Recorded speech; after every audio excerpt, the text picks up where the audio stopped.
Welcome back to Matty P's Urban Comedy Podcast, where we broadcast live from Facebook, TikTok, YouTube, and Clapper simultaneously, y'all. So let's get this show cracking, y'all. Look at this shit cracking, y'all.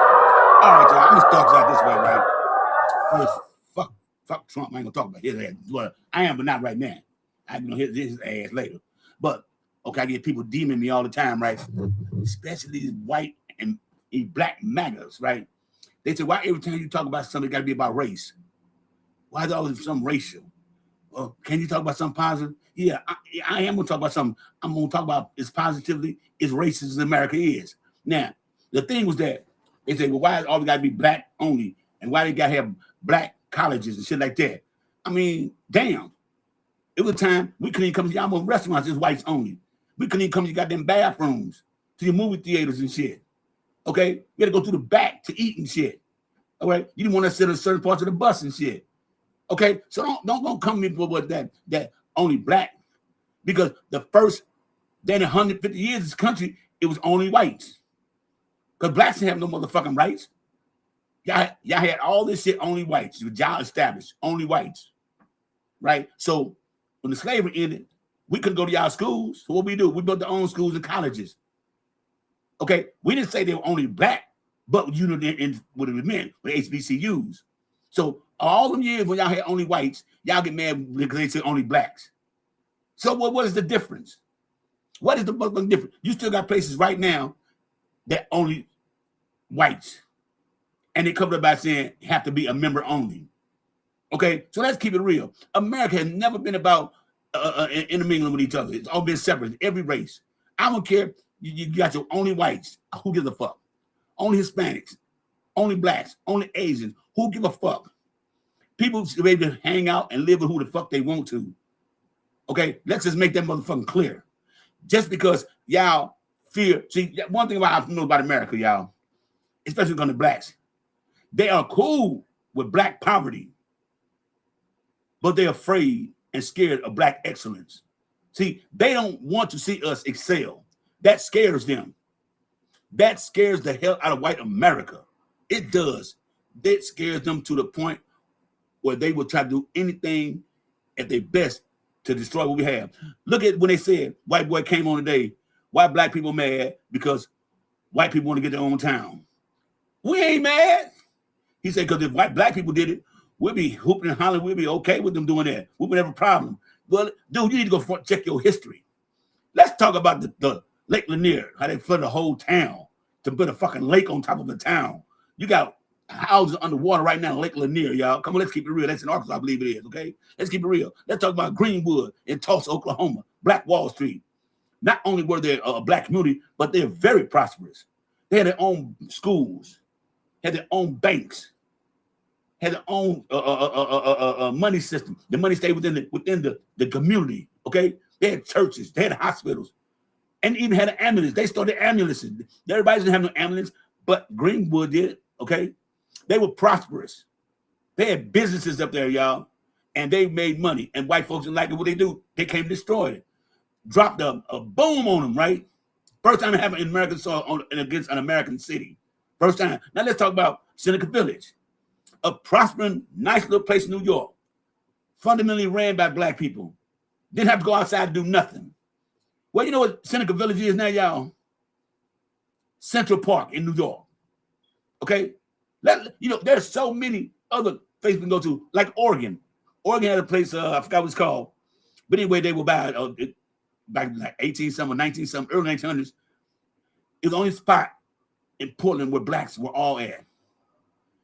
They did not notify the blacks in their community that the dam was going to break. And when the dam broke, it flooded out the whole motherfucking city. 18,000 people. They have nowhere else to go. They tried to prepare to nothing else again, okay? Okay, let's talk about Kinloch in St. Louis, Missouri. Kinloch, one of the first black settlements west of the Mississippi in St. Louis. Thrived for years. For years. And for years, they tried to tear it down. They finally succeeded. Because at its peak, Kinloch here had like 36,000 people, 32,000 people there. All black, prosperous, y'all. All black. What they do? First, they burned it down. Black people came back, bam, rebuilt it, this time with bricks. Okay? Then what they do, they come back and they pump oil and shit all into the soil and shit. Fuck up everything, right? Fucked it up, right? Now, but to their surprise though, Kinloch still stands right now. It does not have the wealth it had. It does not have the population it once had, but they're still there. I think probably like about what? Maybe 2,000 people there left, right? And then the airport bought a whole lot of land and by Kinloch, just St. Louis now. Kinloch can't grow anymore because the airport bought all this land about like in the 1980s or late 70s, and nothing's still been done to it, okay? So when y'all get talking all this shit about black people, we won't get away from y'all, but y'all don't want to leave us alone. Y'all are obsessed with us and wondering what the fuck we doing and how we surviving. We don't never ask y'all. You can go to motherfucking Memphis, had a black community, South Carolina. You can go to even East St. Louis. You can go to, in Ohio has several. Okay, Illinois has several black communities. And one thing they all had in common, white people destroyed them. But y'all say y'all don't want to deal with us. Then why do y'all keep fucking with us? Y'all just keep fucking with us. We don't go down terrorizing no white neighborhoods. None. And y'all wonder why black people always talk about race, because it's always going to be about race. Because see, y'all don't understand something. And I'm telling my black people this. And I still say today, the worst thing we could have did when we integrated with them, we were doing fine by our goddamn self. We're getting our own motherfucking shit done our goddamn self. We did not need their help on nothing. And to this day, our black dollar is still the strongest in America right now. And I'm going to keep telling y'all, put y'all money in black banks or black credit unions. Keep your money out them white folks' hands, because once you start taking away the money, they're going to start acting right then. They're going to start acting right. Like right now, Mississippi, Alabama, Florida, Louisiana, Georgia, all them places like that, y'all. All them places like that, they got to play football and basketball for the SEC. All them black athletes need to pull out of them motherfucking schools and go to other schools. You can get NIL anywhere right now. There's name, image, and likeness. You can get paid anywhere you go. But if they were to pull out right now, all them black athletes in these schools in SEC start pulling out and going to other schools, and they left this white people, that's going to hurt their economy, because they know nobody's going to go see a bunch of white boys on a damn football field. None. You got to hit them in the fucking pockets. They got a thing going on right now called Out of Bounds, where they're trying to encourage all black athletes who in them damn southern states down there, since they don't want to give us a representation of our voting rights, then watch it the fuck we play for this town, this state. That's what they're trying to push right now. And I'm so with it. I am so with that. Because the best thing to do to white people, we don't have to protest. We don't have to boycott. None of that. Hit them in their goddamn pockets.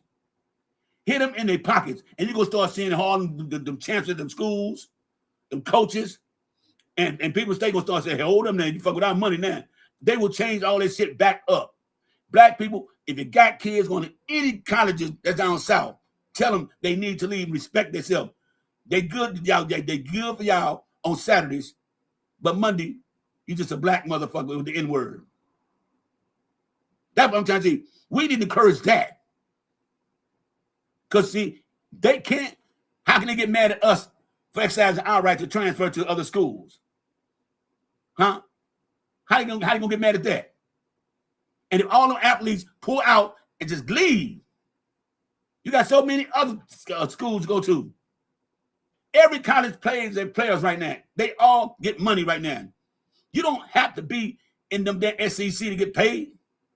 You got the Big 10, the Big 12, okay, the ACC.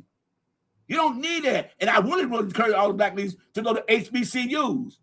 That'll tear the predominantly white institutions down. Their sports programs would have nothing.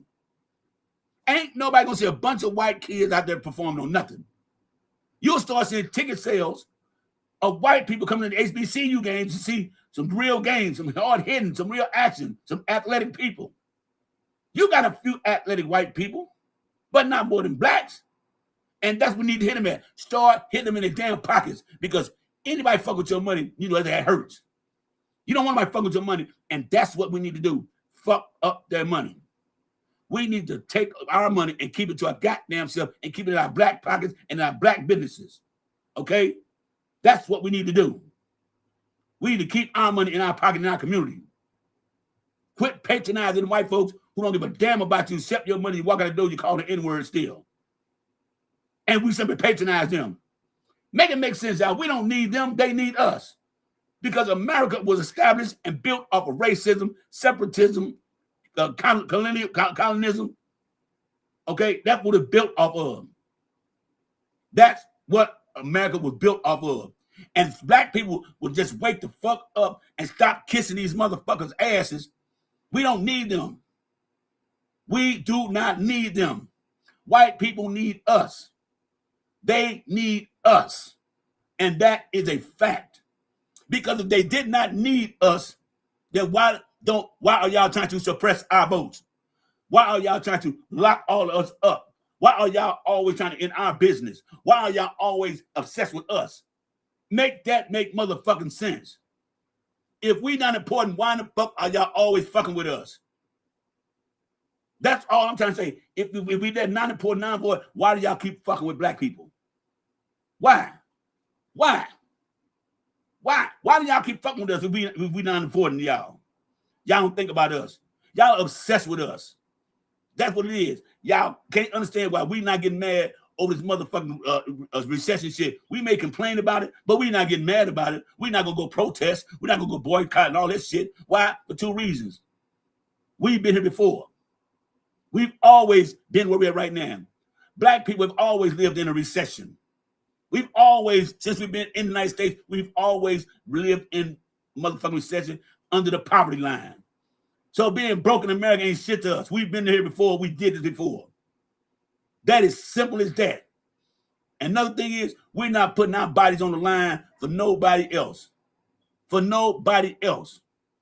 We put our bodies on the line for the civil rights. Okay? We did that.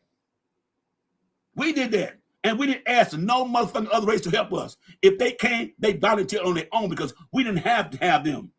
And every motherfucking right that every person of color and immigrant has, and even women have, of all races and religions and colors, is because what the blacks did in the civil rights movement.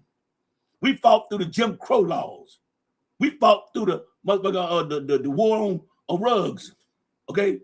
We even got through the mass incarceration. And one thing that we still fucking hear, we don't need them. Every law that been changed in America is because of what black people did. We make law changes. You cannot tell me one race who went out there and fought for civil rights. You think the Hispanics would have marched out there for civil rights? Hell no. You think the Asians would have did it? Hell no. Only one race of people did, and that's us. Because we are the chosen one. When we stand up and stand together, stand united, that scares the fuck out of them. That scares America. America is afraid of equality. Y'all keep telling y'all that. They don't want everything to be equal ground for everybody. Because if they did that, they feel that they're losing their goddamn power. There are more people who are not, more white people who are non-racist than there are racist people. And that is a fact. But all white people have everything in common, though. They all know when to use that white privilege. They all know when to use that. I don't give a fuck if you're married to a white woman, you're black. She know when to use that white privilege, and vice versa. I don't give a fuck if the white boy hanging with everybody is all black, and homie boy is black, they hang out every day. When shit go down, he know how to use his white privilege to get out that shit. So because we don't need them, y'all, and that hurts them more than anything. They don't want to acknowledge the truth. They want to try to hide it out of history books. Tell them they don't need to put about slavery in the goddamn history books. Why? You ashamed of what you did? Because that's the only reason why. And then go say, no, they don't want black kids, white kids to feel guilt. For what? You all created it. You all created all the hatred in America. And now you don't want to acknowledge it? But y'all the one who did it. Y'all did more hateful and savage shit to America than any other race. And then y'all all throwing that shit. Well, you all 13% of the population, but you make up 80% of the womb. Yeah, we do amongst ourselves. Go check your FBI data. How many times have you heard a black man unalive a white man? How many times? Huh? Make it make sense. But how many times have you heard white people, including police, unalive black men? Make that make sense. Since we the so-called criminals, y'all make up 58% of the population. So you know if it's more of y'all, that means y'all commit more crimes. We may do some violent crimes, okay, amongst ourselves. Amongst ourselves. See, they don't take the whole by the 13% and commit most crime. That's amongst black people, not against other races. They don't never put that part there. They think what they see it first. Because more white people commit more white crimes against themselves than us. Because if it's more of y'all, then y'all got to commit crime against somebody, and y'all close proximity to your own kind. More crimes are committed with people within their own race. Okay? But y'all the ones who like to do mass unaliving, pum-pums at schools, churches, restaurants, grocery stores, nightclubs. Y'all can do all that. We don't do that. Y'all the ones who have that urge to assault women. White men lead that category. The urge, they're also kidnapping. White people lead that. Okay, assault amongst people underage. White people do that. Y'all lead that too. White collar crimes, bank robberies, jewelry heists, armored truck robberies. Whites lead that stuff. So how in the hell can y'all call us criminals and savages? Go look at your FBI data and let the motherfucking white people who write the data tell you your goddamn self. Let me land my plane and get some people up on the goddamn panel. Let me get the people up right now, y'all. We get some people on up here. So we can talk about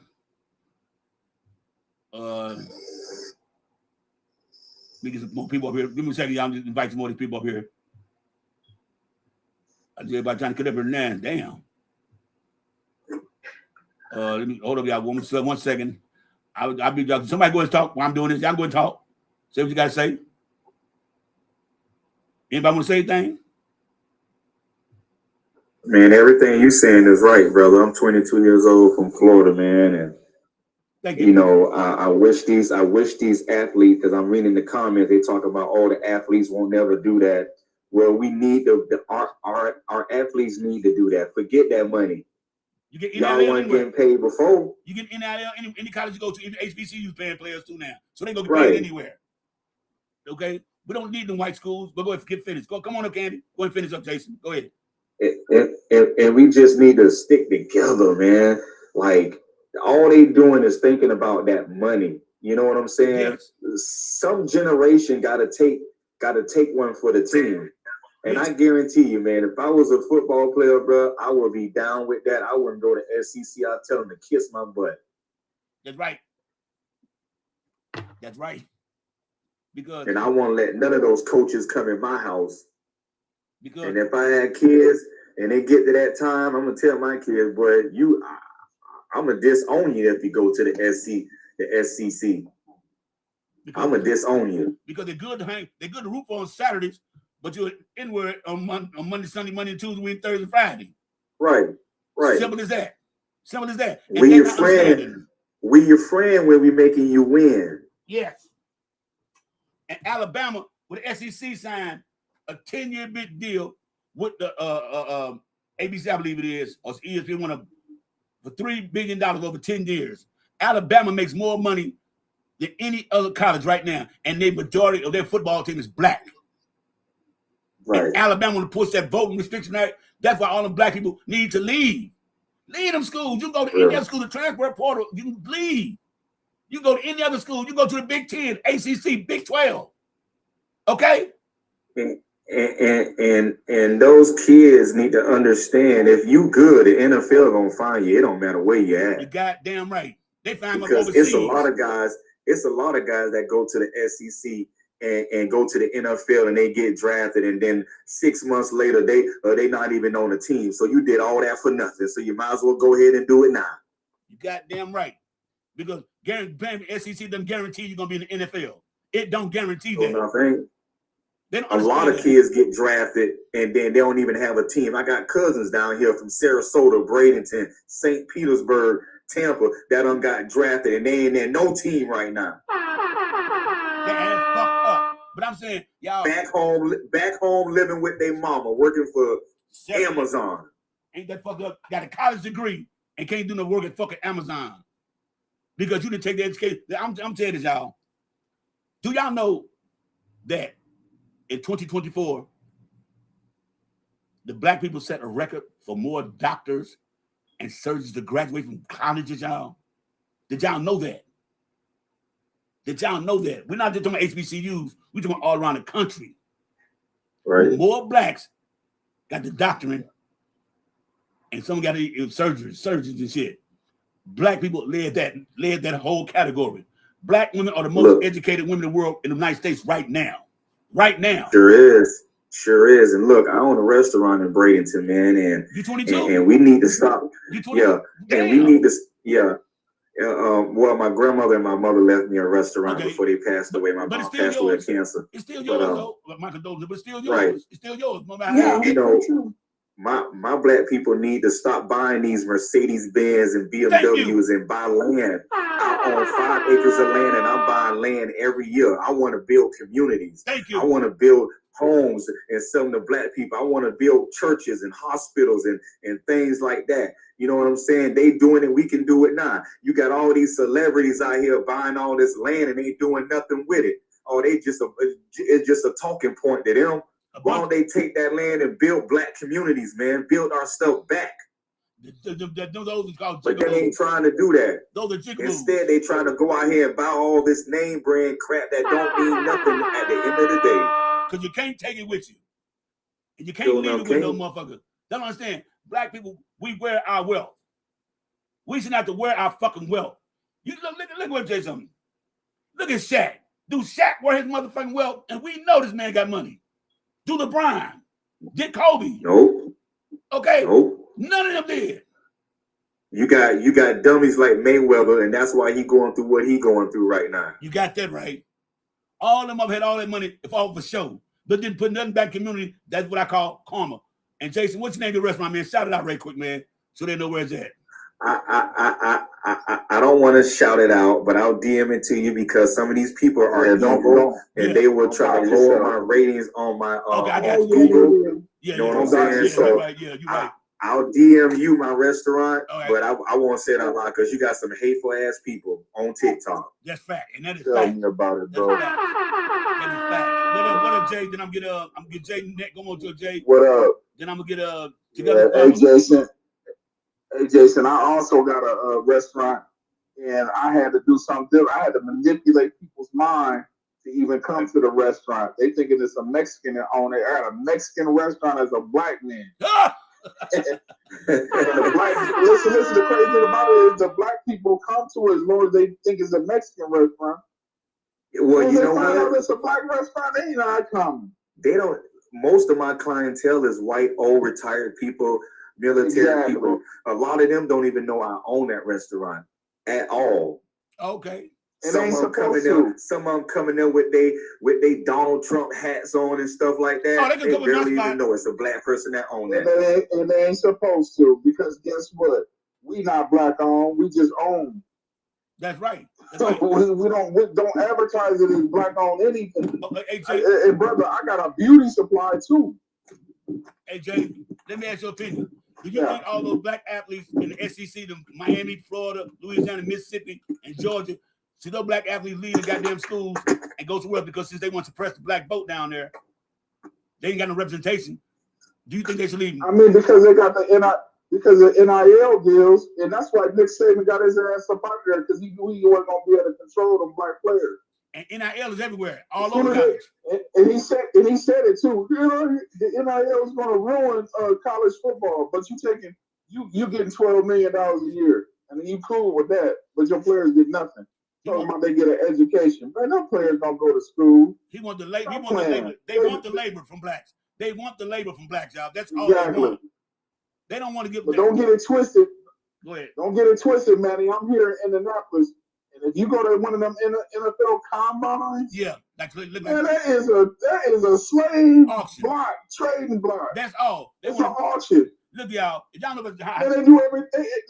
They do everything but open their mouth and look at their teeth. That's right, y'all. They go there, y'all. They got to stand up how far they can reach, how high they can jump, how fast they can run, how fast they can process, how much they weigh, how much weight you can lift.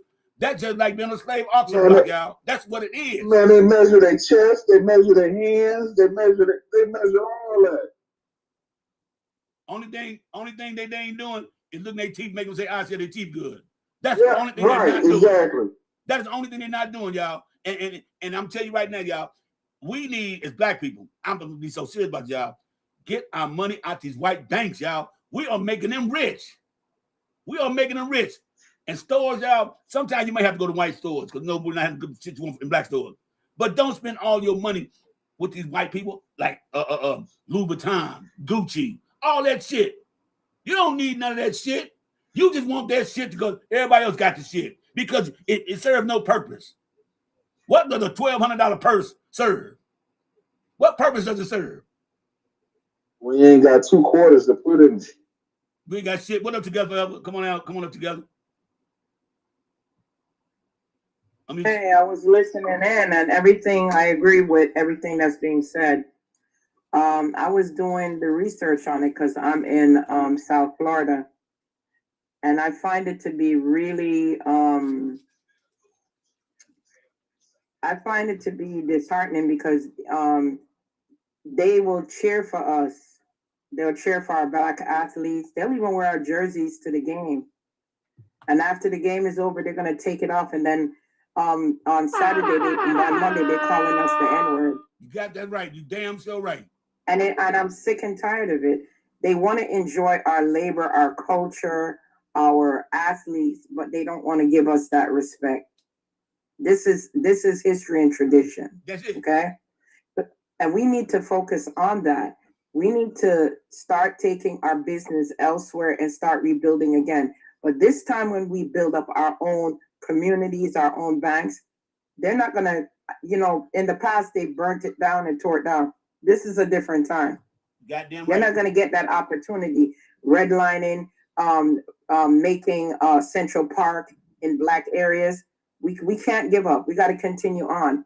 And I looked into this about a couple weeks ago about LSU and all of these. But I'm wondering if the parents of these athletes are listening and paying attention.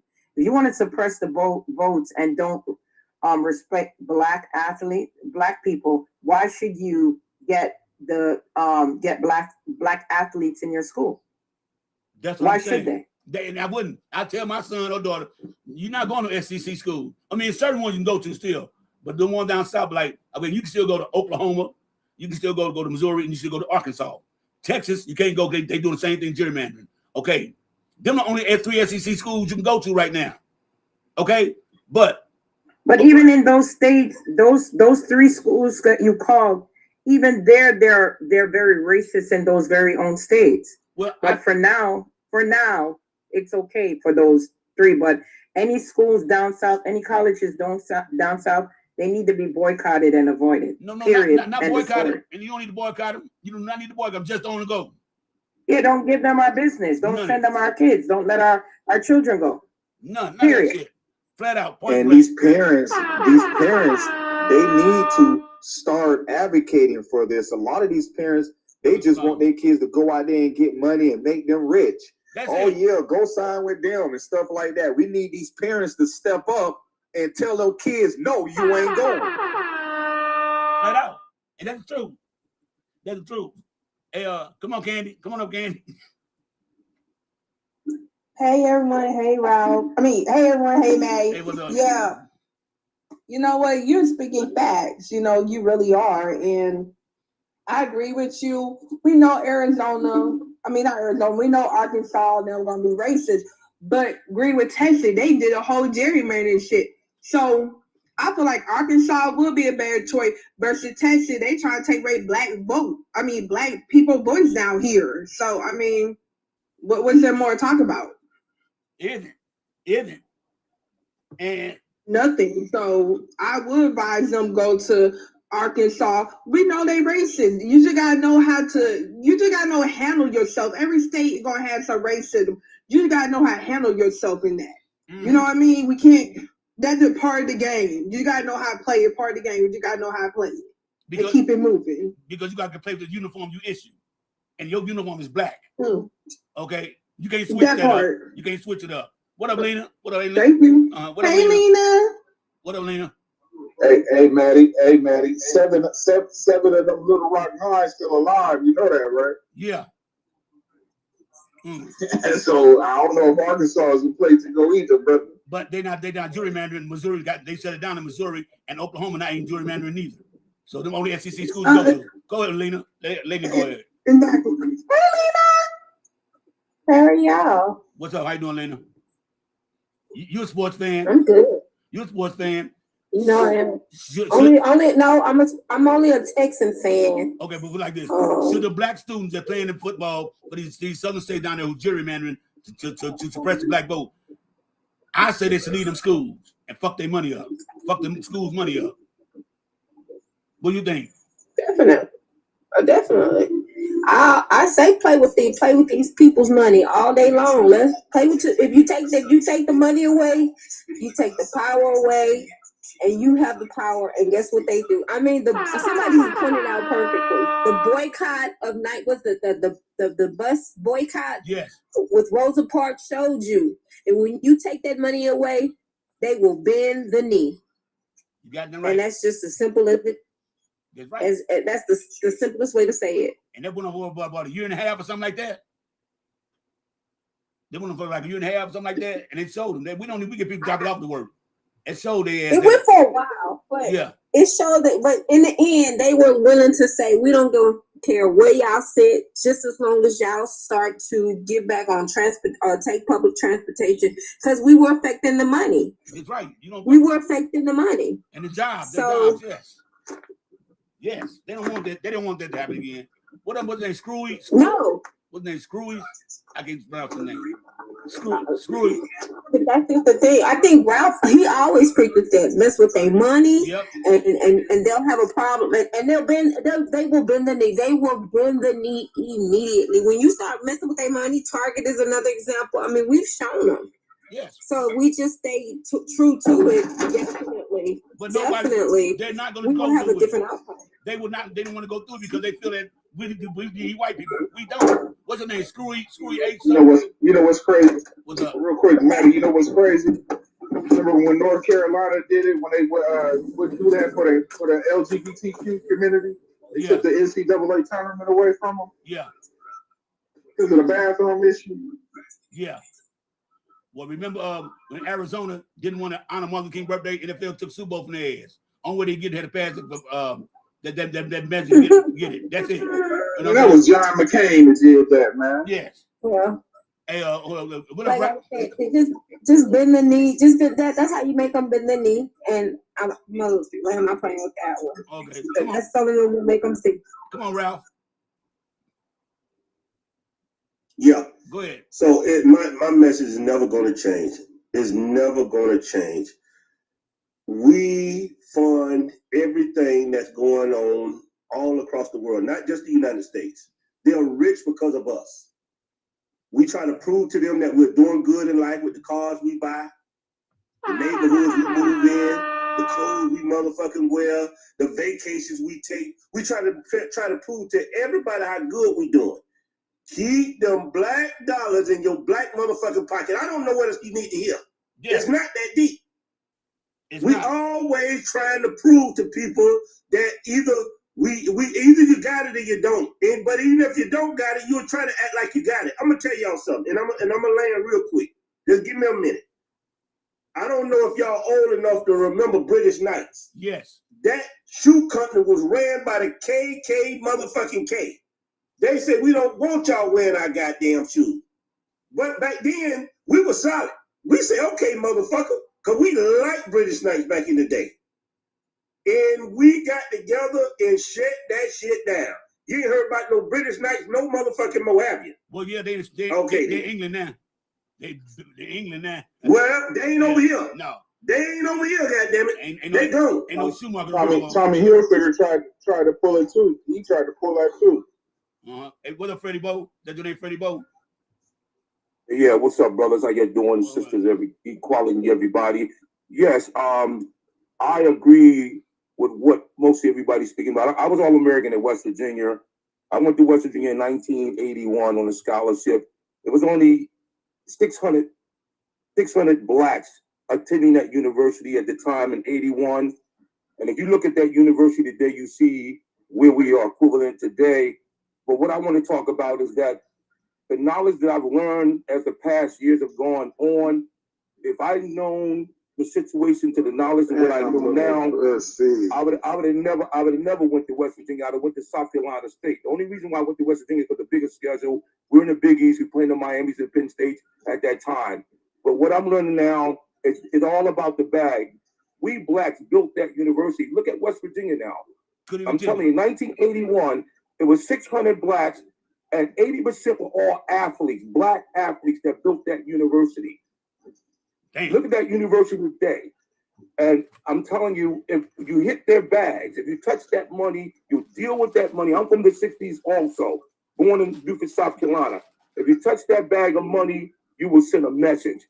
And the message is they don't care about us calling them savages, calling them animals, calling them slave masters. They don't give a darn about that.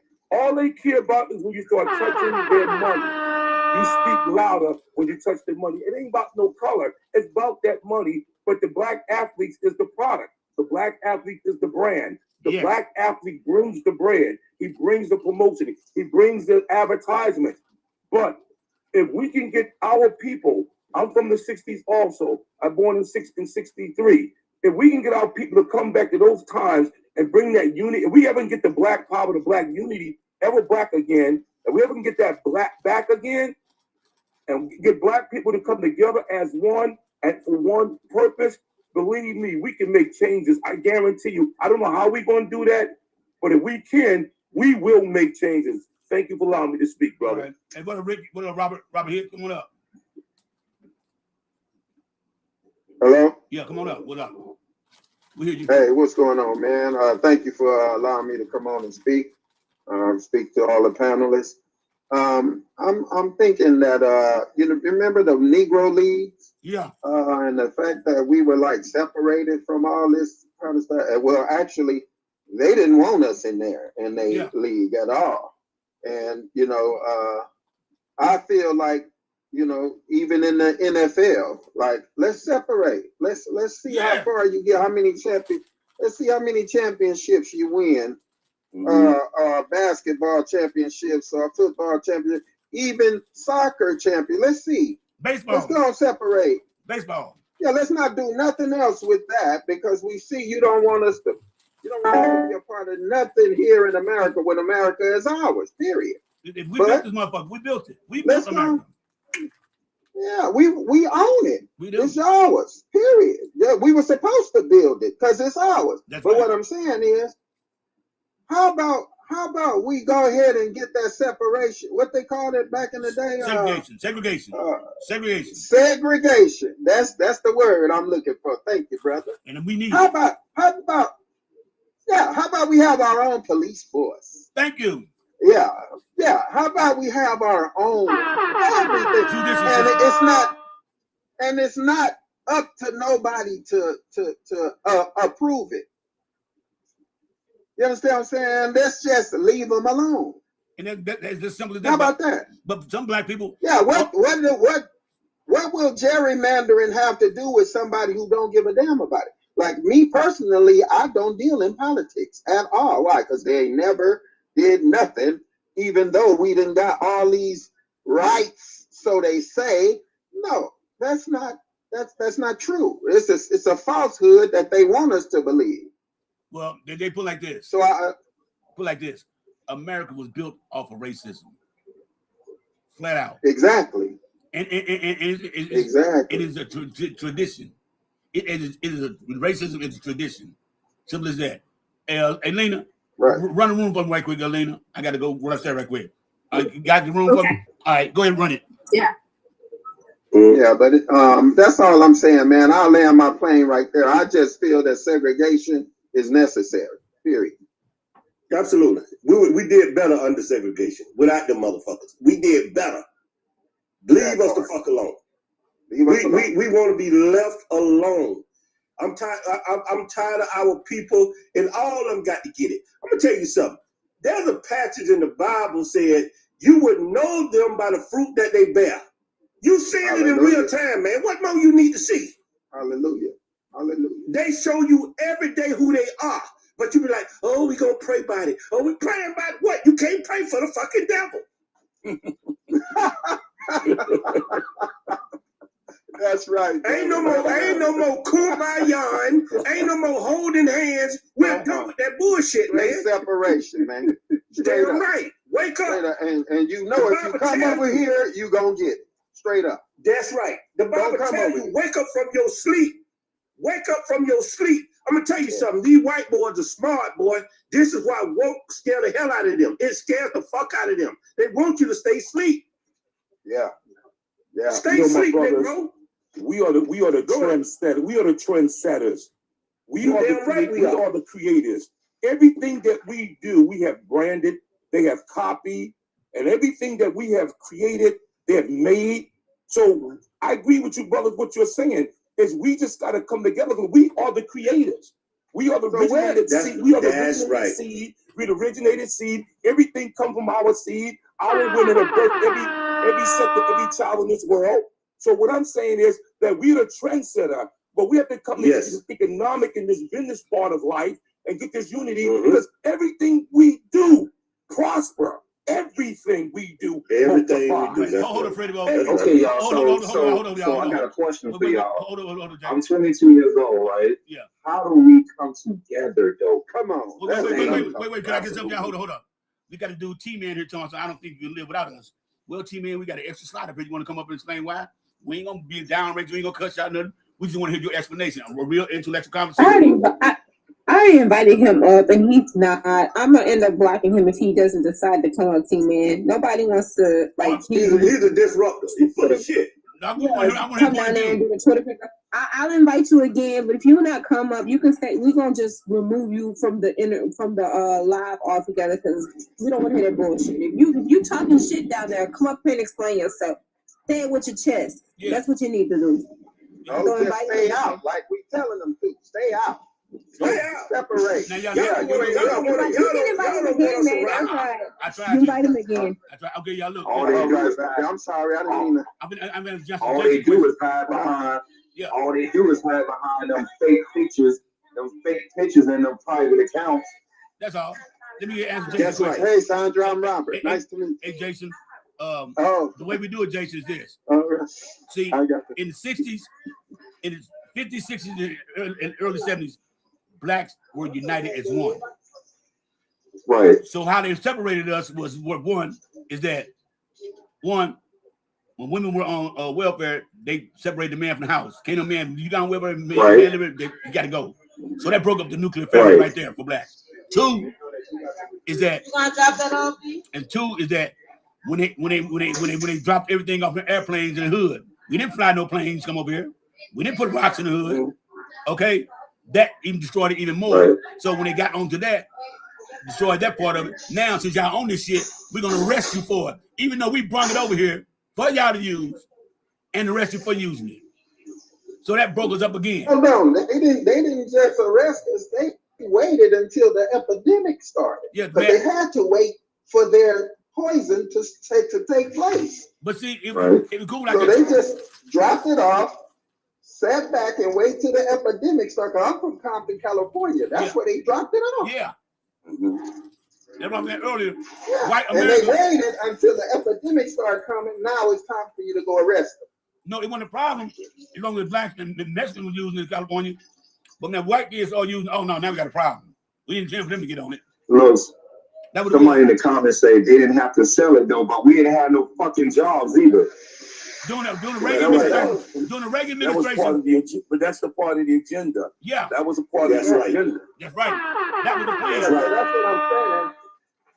But it wasn't because the white people the white people started using it. Wait, Rob. We say white up here. Fuck that I abbreviated. said white tea. I corrected. No. We say white. You can say white on Oh, mine. okay.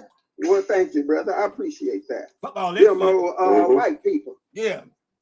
Right. Well, what I'm saying is because they kids and stuff started using it, that's not the reason they started coming in. The reason they started coming in is because the epidemic has taken place and now they can fill their prisons and put all these felonies on people's heads. Because that's really was the agenda. Kill them with the felony. Right.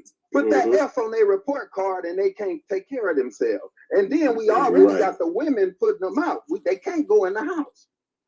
Yep. You know what I'm saying? I was in the military and I came out and was working a job. Then I seen all the money that the homies was having and I started trying to have that money. And I got caught up. But I didn't know nothing about if I got a felony, when I come out, I can't get my life back. Oh, that was a rude awakening. When I got out and I went to try to get a job, they was like, have you ever been convicted of a felony? What was it? Oh, that was the death trap. But Rob, you don't know my story. Yeah. You don't know my story. I did 12 years penitentiary in California, okay? I was at Donovan, I was at Donovan, Mule Creek, Ironwood, Centinela, Calipatra, CRC, Vacaville, Lancaster, CRC. I did 12 years. I broke my time up. I got the penitentiary, man, because what Kamala Harris did with the recidivism program, taught me a trade. I learned how to weld in the penitentiary. Got out and got a job at shipyard in San Diego. Okay, so I can't say that because you're a felon, it prevents you. It doesn't prevent you. No, I can't because I went to Texas. I didn't go to where you went. No. Okay, I'm done. Texas, they wasn't having it. No. I'm not saying it prevented you. It just hindered you because it didn't prevent you from getting a job. It just hindered your momentum. Yeah, it hindered me. Yeah, because that part. Yeah. That's what I'm saying. But I could get a job, but the job that I was getting was going to be like, oh, I'm sorry. Oh, bullshit. The job that I was getting, right? It's only going to. That's what I'm finna go, Robert. I'm finna pick out back off Robert. Go ahead, Robert. I apologize, brother, but I wanted when you finish talking, I want to say something off what you said. Good. Okay. Yeah. So what it was is, it stopped me from being able to get a job that could help me be a homeowner, or to stop me from being led back out to try to make more money to keep up with the inflation and all the things that was going on. You see, and not only that, I couldn't get my own apartment. I couldn't take my life into my own hands. So what I'm saying is, this was the plan for them all along, and they waited for at least 20 years to not worry about felons anymore. Like they really not pressing that right now. You can go to jail, get right out, get a good job, get everything right about now because they can't say it because you got the goddamn president, the goddamn felon. They better not say shit about it. Right. This is what I'm saying. But what I'm saying is their agenda was met. After 20 years, they killed 2 generations of us. You understand what I'm saying? Yeah. And that 2 generations of men was very important in what they was trying to hold up from us progressing. Right. You understand? Yep. It wasn't only to take us out of the home. It wasn't only to take us out of the home from being able to train our sons. That wasn't only it. It was to hinder us from being able to take care of ourselves for 20 years. Now, I'm talking about I'm 27 years back behind. I'm 57 now. A little bit more further. The agenda started a little bit longer than that. Because you remember, if you in the 60s, you remember when we all had trade in schools, we had plumbing in schools. Yep. We had wood shop in schools. You remember when you came into the early 60s, they took all that skill work out of what? And most of the blacks, we prospered all that. Because we learned those skills. And the attack started 50 years ago was to get the black man out of the house, break up the marriage of the black home, of the black man and the black woman. And what did that come into? In the 70s, when crack came into our neighborhood, what came in? Prisons. The prisons started to be more crowded at the time. And that's what happened. You put the crack in our hood. We knew not to sell it, but we said, well, hey, I can't get a job. I can't get a job. So what I'm gonna do? Either I'm gonna sell it or Right. smoke it. And that's when the Right. prison system became a business. Well, Right. That's But I'll see, tell you they what, knew that because once you become a Right. felon, you It was become all a slave planned. again, right? Oh, That's yeah. in It was all they planned. law. hold on, I got Right. my new one, pound bag of book, bag of something. What's name? Call me back. Bag. Okay, what's going on? What's going on? Nothing much, man. Just working while listening to y'all. Some things I agree with, some things I don't. Well, what are they? What you don't agree with? I would rather start off with the things I do agree with. The things I agree with is they did put the CK in our neighborhoods. The CIA did. I agree with that. I agree with some of the things you said about like the prisons and how they were used and weaponized against us. I believe that too. I've been to prison. I did 7 years in the Texas State Penitentiary, Robertson, and Max facility. Some things I don't agree with is we didn't have no jobs. Because in order to sell something, how do you black folks was getting their money? Steal Buy it. it. Steal it. Selling dope. No, hold on. Let me tell you the correct number. The back row. Boy, don't you know in September 4th be 31 years me clean the rocks? Do you know I understand that. Do you know if you never lived that lifestyle to how they were buying it? How old are you? 30. Oh man, come on. 30. Dude, I'm 60 years old, dude. Little old baby. Okay, Hey, Little old baby. dude. Hey, hold on. Okay, I've Hold been cleaning that Hold shit. on. Can we not play that? Can we not play the ageism thing? No. 'Cause I'm smarter than what I look. No. You gotta let me explain why I'm telling you this. Back then, all you needed was a way to get to a store. That was it. You didn't need a way to get to a store back then. You could buy a whole living room set. Somebody set up for $20. Okay, people were selling shit out their house. Some people even, and I don't mean to sound cruel and bad about this, but it's fact. Some people are even selling their kids. I understand that. And see, so I Shouldn't live this be an that indict- lifestyle. I live that lifestyle. So Shouldn't this be an indictment on us, though? yes, it is, because no, why it should be. No. Why I say that? Why I say that? Why I say it should be? Because like my boy Robert said, we knew better, but what are we supposed to do? Because in the 80s there were no jobs. Reaganomics tore it up just like it is right now. Tore up just like it is right now. Let's just, Excuse me. It's just like let's it is right just say now. I play devil's Let's say I need advocate, you. and I agree with. Oh, What if let's say I play devil's advocate and say we didn't have no job, but I'm gonna ask you this question: did we have to sell it? Did we have to do it to our community? Why we couldn't sell that shit to the white boys? They To the were. Blancos? Anybody Why we came couldn't for fuck up they shit? it? Look. You know what I'm Did. saying? They did. They did. But if you actually look at it, They did. I understand we did. They But did. I understand that. But why we tear up our community with that shit more than anybody else? No. We didn't tear it up. We didn't tear Bro, up the because community. we was only stuck in that community, And with man. no infrastructure. Things Right. back No then, infrastructure. things back then wasn't how it is right now. We had no I infrastructure, dude. understand that, but We had this, no infrastructure. this is why I'm saying it should be an indictment on us black people because we're literally we sold our people out for money. That's what we did. We fucked over people. That's some out shit right there. The Wait. white people put us in this How many position, though. black people from Nah, bro. Look, We look, didn't put our own self in this wait, position, time bro. out. We didn't make Time this stuff out. up. We didn't make this Hold stuff on. up, bro. Hey, Hold on. if I drop a Wait. few in your house, do you got Everybody, Hell yeah. hold on. Hold up. Hold up. Do with it. Hold on. I'm gonna do what I want to do. I'm gonna tell you something. Hold on, the whole talking, y'all. You trying to get control. Go ahead. Hold on. Order, y'all. Order. Let me tell you back and do something. Look, man. You didn't grow up in that time we were talking about. You didn't grow up in there. You only heard about it when people told you. But for us, over 50 and 60, we lived through that time. We actually were there. Yeah. We were there. You can hear whatever you want to hear, but when people tell you facts who live there, you cannot just go out what they say. We live there. I'm recovering.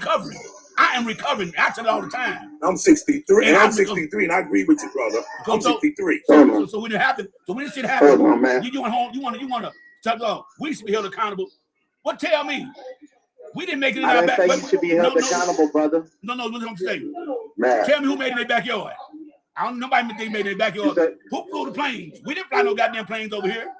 So if we're gonna be held to a standard, wait a minute, if we're gonna be held to a standard, that means the United States will be held to a standard too, because they knew they put in the neighborhood. And they specifically dropped it in the marginalized communities. I agree. Maddie, peep this, man. This is what these guys don't understand. They don't see, they get these versions of history that comes out of fucking comic books. I don't get it. Hold up, man. If you I'm want sorry. to know, before there was even smack, they were using cocaine, the powder, and wasn't getting no time for it. When Sigmund Freud was talking about that white powder, he was doing that white powder when that stuff was in soda pop. Yes, Coca-Cola. And they only made it illegal when they realized that black men was going to desire white women. That's right. Let me tell you something. Not only that, it became a crime. It became a That's crime. why you got more when they rocked it up. You That got became more a crime. time with the C-Rat than you did with the powder. Yep. And Obama So changed can I say this to the young brother? The young brother opened up and said, he's young, but he's very wise. I'm gonna tell you something, young brother. Nothing, man. Let me say something to you, young brother. See, one thing you got to do is learn to listen. One thing you got to do is learn to listen. And the student ain't never smarter than the teacher. Always know that. We did that. We've been there, did that. You may be a wise young brother, but you can't tell us about our life experience. I'm not trying to tell you about your life experience. I'm not trying to tell you. This is where. But that's what you're saying. What a disconnect. Brother, you remember when you telling me to listen? Take your own advice, man. This is why the youth. You ain't shut up yet. This is why the youth and older people, we cannot talk amongst each other, is because y'all do this ageism. I'm 22 years old. Y'all not listening to me right now.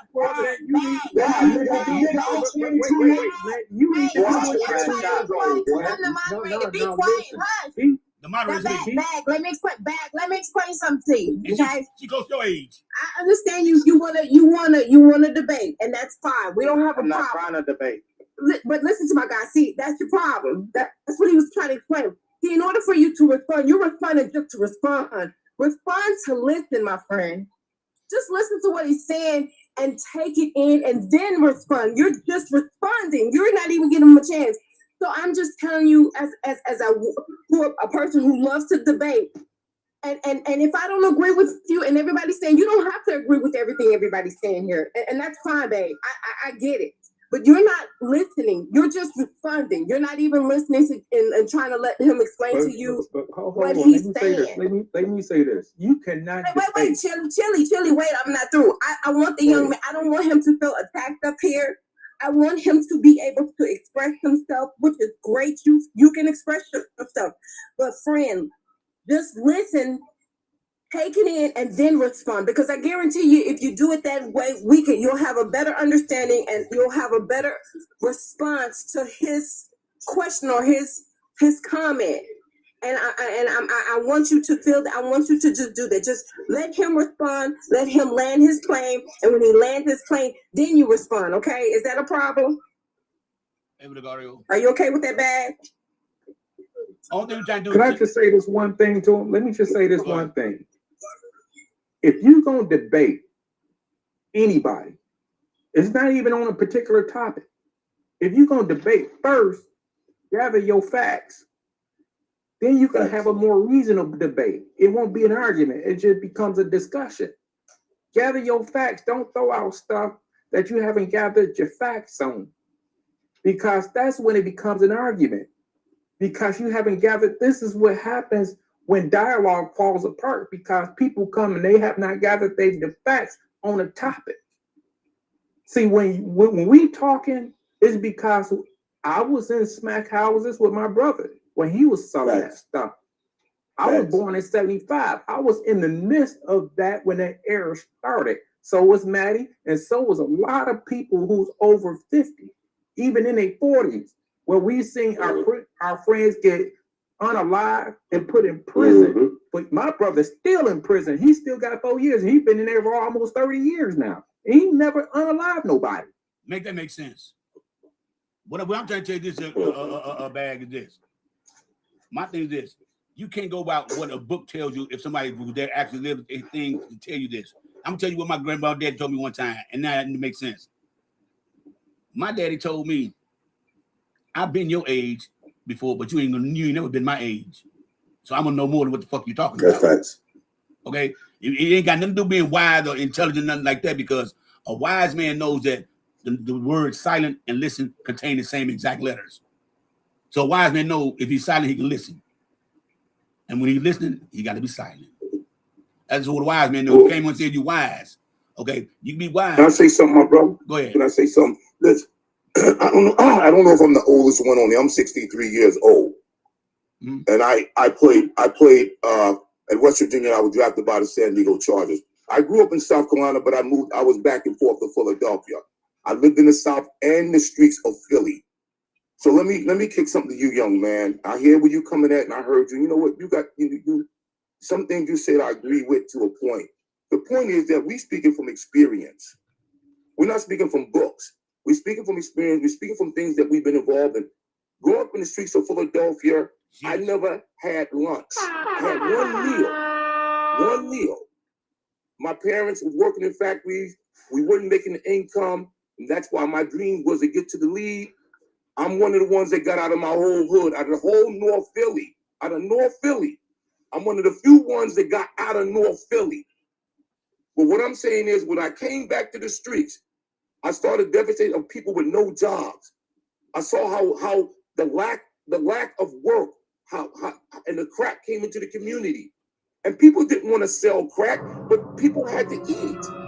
So they didn't want to sell it.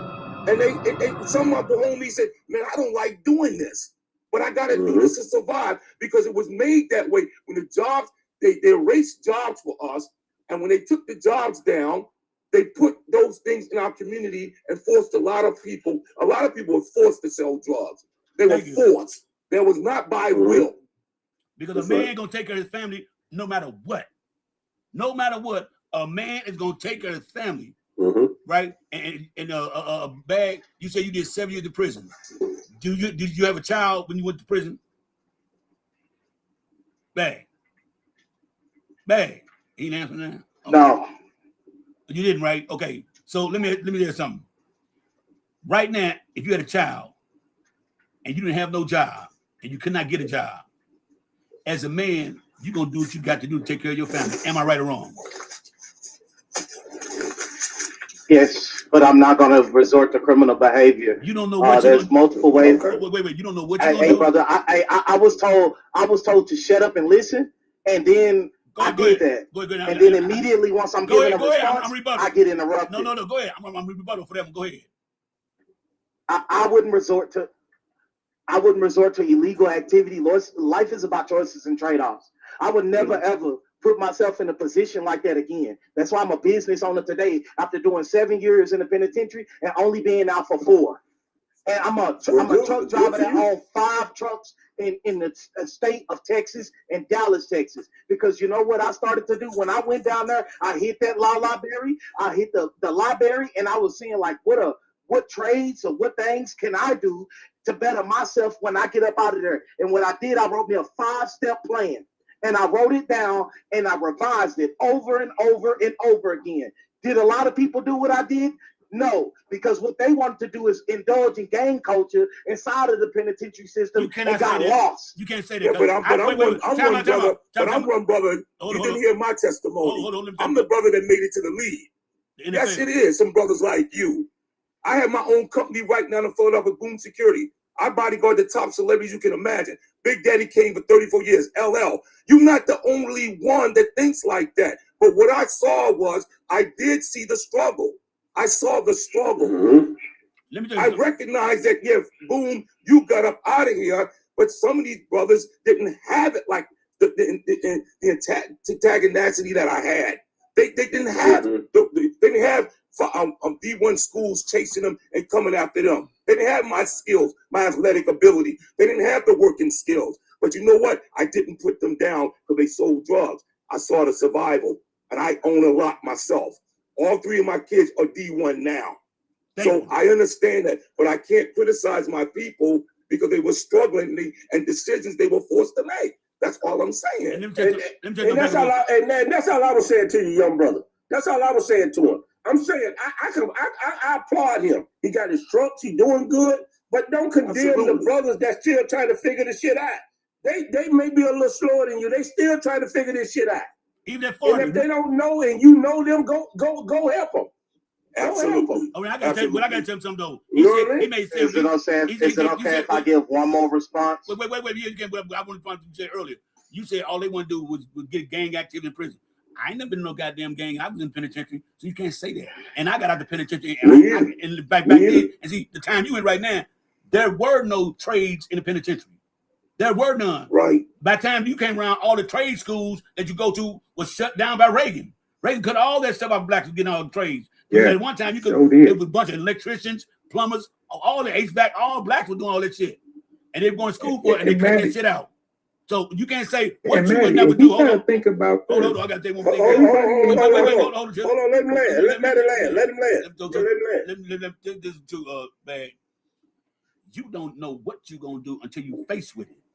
You say, you'll never go to that position again. And that's a fact, Jack. You don't know what you're going to do. Because right now, you could be in your truck right now, and somebody try to take your truck from you, and you end up unaliving that man. And they say, and they twist it and say, it was not unjustified. And you back in the penitentiary. So don't say what you ain't going to do, because you don't know what you're going to do until you face with it. Go ahead back. We say when it's frying something. Go ahead back and let's speak out. And let me tell them this, Maddie. Everybody's fall is different. Some people land on their feet, and some people land on their back. Some people able to get up, and some people don't want to get up, and some people can't get up. That's their life. Everybody's situation is different. Go ahead, but here's the thing: everybody can tell that story if they survive that fall. Yes. But those who survive that fall, you can tell them your experience from your fall, just like what you just did. You said, I've spent 7 years in the pen. So you get that information to somebody else so that they know not to fall just like you did. And so don't criticize them. Don't knock them down. Don't say pull yourself up by your bootstraps when you know the same system that caused you to fall is the same system that's caused them to fall. What sense does that make? Okay, let back. Okay, can I get my response? Yeah, let back with y'all. Okay, so you guys were talking about anything can happen. This is why I say a lot of people in our community live by the moment. They live their life day to day. They don't think about the future at all. See, if my trucking business. Go ahead, Barry. Go ahead. Hey, brother, you should have discernment and be wise like your age. Absolutely.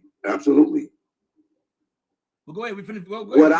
What I am saying, a lot of people in our communities do not live their life and prepare for the future at all. They live day to day. Hey, can one of y'all? Can Amaya have? Hey, can Amaya have? Please, y'all let him finish, y'all. Please don't interrupt. Say nothing while he's talking, y'all. Please, y'all let him finish. Let him explain. Go ahead. Go ahead, Barry. Like I was saying, a lot of people in our community do not prepare for their life. If my business ever failed, I have an apprenticeship in electrician. I'm an apprentice electrician. I'm also apprentice HVAC.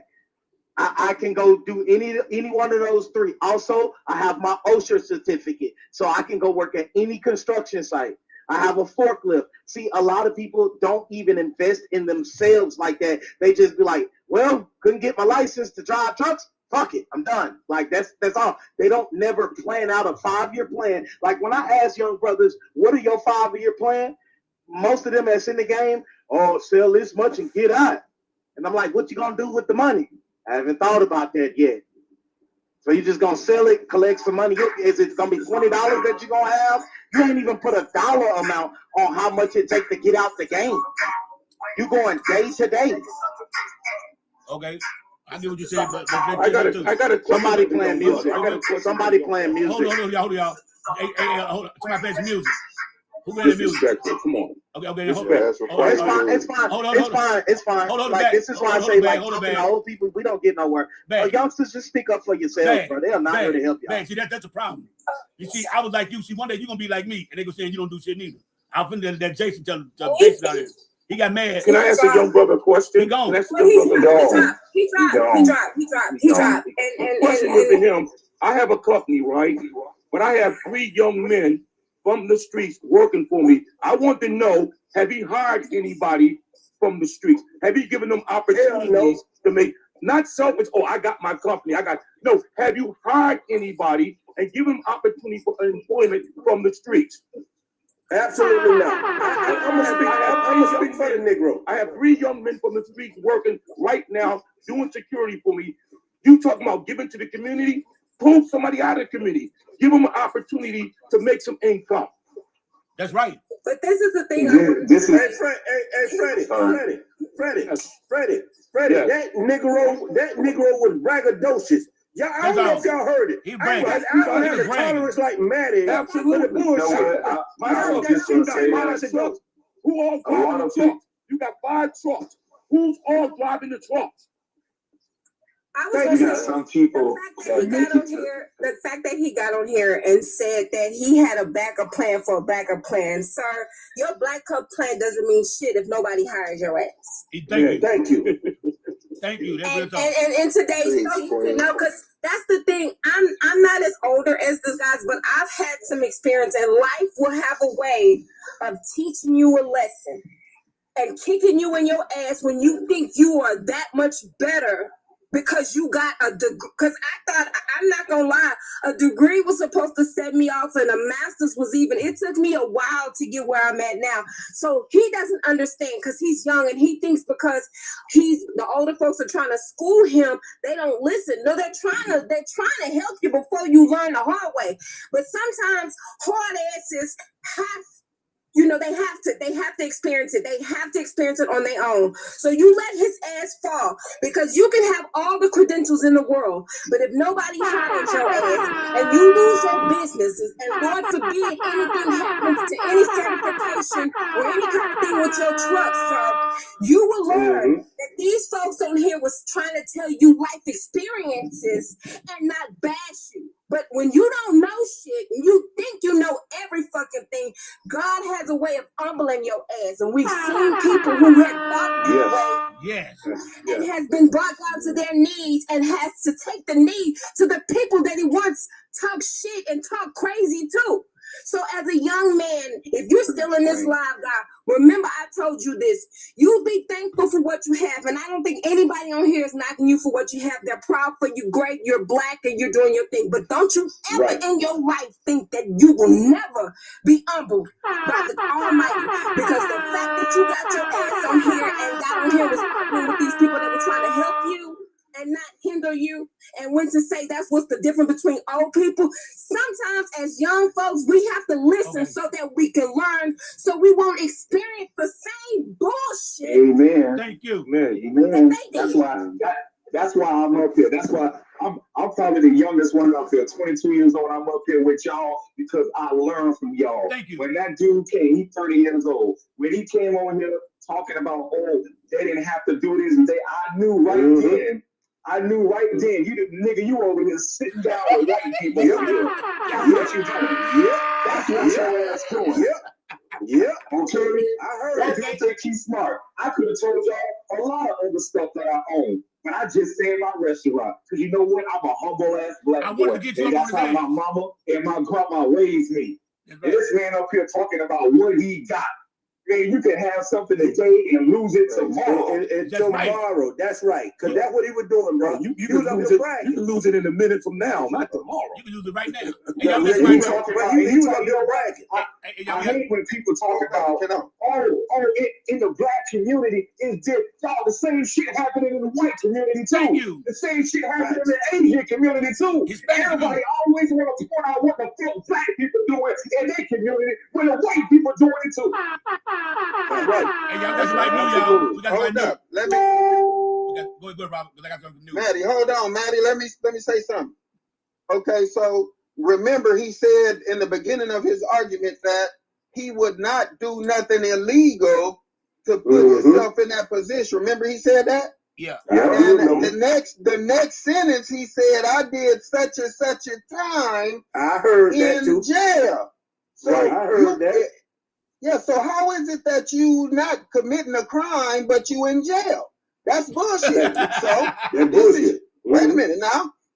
This is your first offense, so you trying to make us believe, right? But it was my first offense too. And I got a felony. Mine too. You know what I'm saying? And when I got that felony, it hindered me a little bit, you know, from getting a good job that I thought I could get. I wasn't looking in the right places probably, right? So what I want to say to the young man is accountability is what he's speaking on, right? And me personally, in my experience, I take accountability for not when I came out of the military and got a job with a steel company in California, I should have stayed there instead of trying to follow my big brother who was making big money. One of his clients was Natalie Cole. That's why I asked y'all, did y'all meet Natalie Cole? I mean, did y'all ever hear? Okay, well, she had an addiction at the time, but she had big money, right? Right. So she was like feeding my big brother, and I was like, damn, you getting that money, man. I want to come get it too. But I should have, I should have taken accountability and not went that route and just stayed with the steel company that I was with. Now that's my accountability where I should have been more disciplined to not do that. But the lure of, you know, what these people put in our community, and I seen it, it was kind of like, you know, a fish drawn to a worm. You know what I'm saying? Yeah. Hold up now. This shit look good. Hold up, Rob. I got two people over here. Let me get YN. No, YN. I can't find the name. What YN? Young Cows. Okay. How you doing, bro? How you doing? So, I guess I came in the middle of this discussion, but I don't know what the topic is, first of all, for me to elaborate.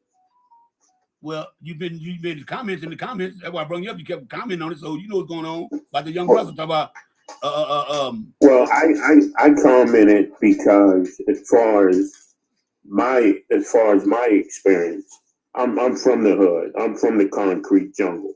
Okay. And I made it out, you know, and as I stated in the comments, we have choices.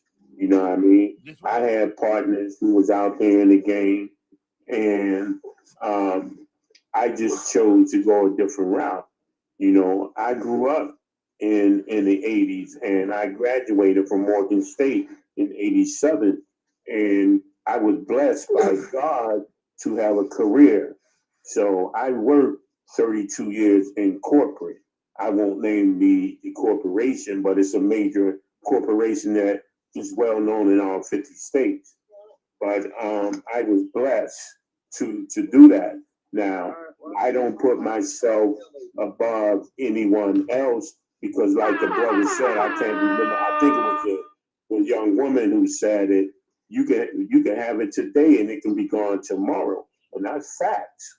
You know what I mean? But my thing I'm saying is that I grew up in the hood, and what motivated me was that as I became an adult, I didn't want to go back to that.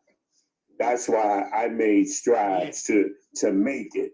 I thank the hood for what it made me, because I learned everything from my hood in the streets of Queens before I even went to college. Yeah. I already knew how to play this game of life from the streets of Queens. And college was just something for me to obtain because that's what white America did. In order for us to survive, they want to throw us behind an 8-ball. Yes. You know what I mean?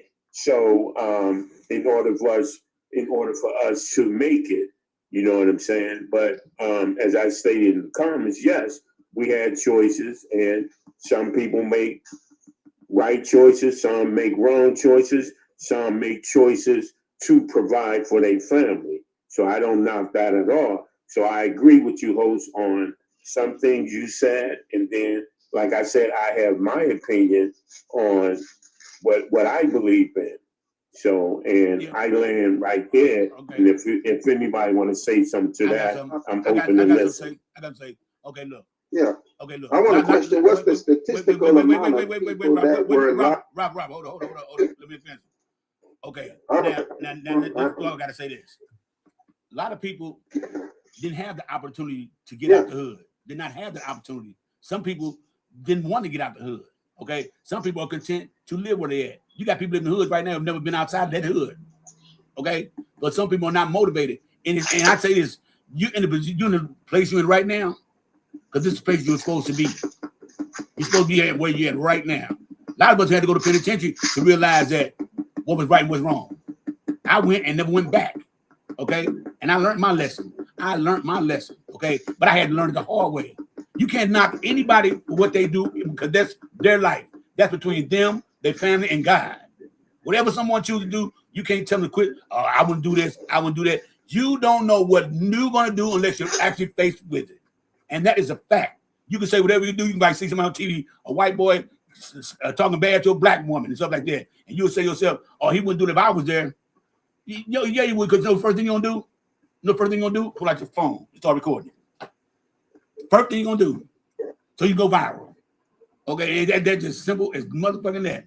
People need to quit always trying to say what they can and what they won't do. If you're not trying to help the black community, always put them down about what we doing. If we're doing something wrong, then why don't you be an example and show the right way? If you know some shit, why don't you get these kids together and put them in a room or on your garage and teach them how to be an electrician, what all they need to do, okay? If they want to learn how to do anything, you know how to do it, why don't you get a little thing, kids together after school and teach them and show them if you're really sincere about that shit, all right? You know what I'm saying? Go ahead, Robert. Facts. Go ahead, Robert. Can I answer you, Coach? Yeah. Can I respond to you? Yeah. So what you just said, I agree with you 100%. And that's exactly what I do.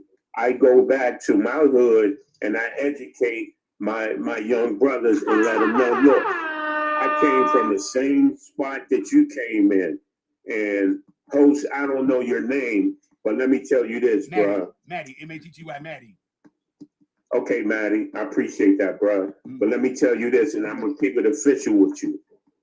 Had I not went to school on a scholarship, I could have been that same brother out there on that block.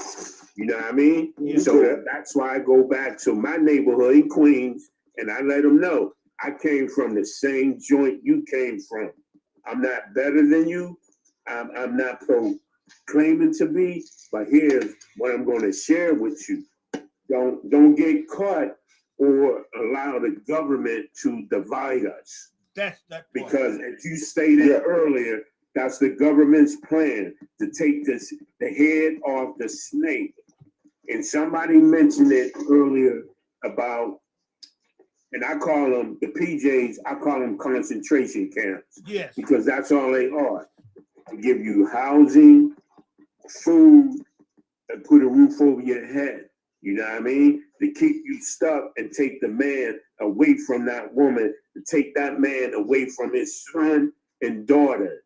Don't get caught in that. And I'm going to school you. I'm going to educate you on how to uplift yourself and rise above that. I land right there, bro. Somebody want to know anybody call they raise a question, y'all. They say any of y'all in the Hold frat. on. Anybody in the frat?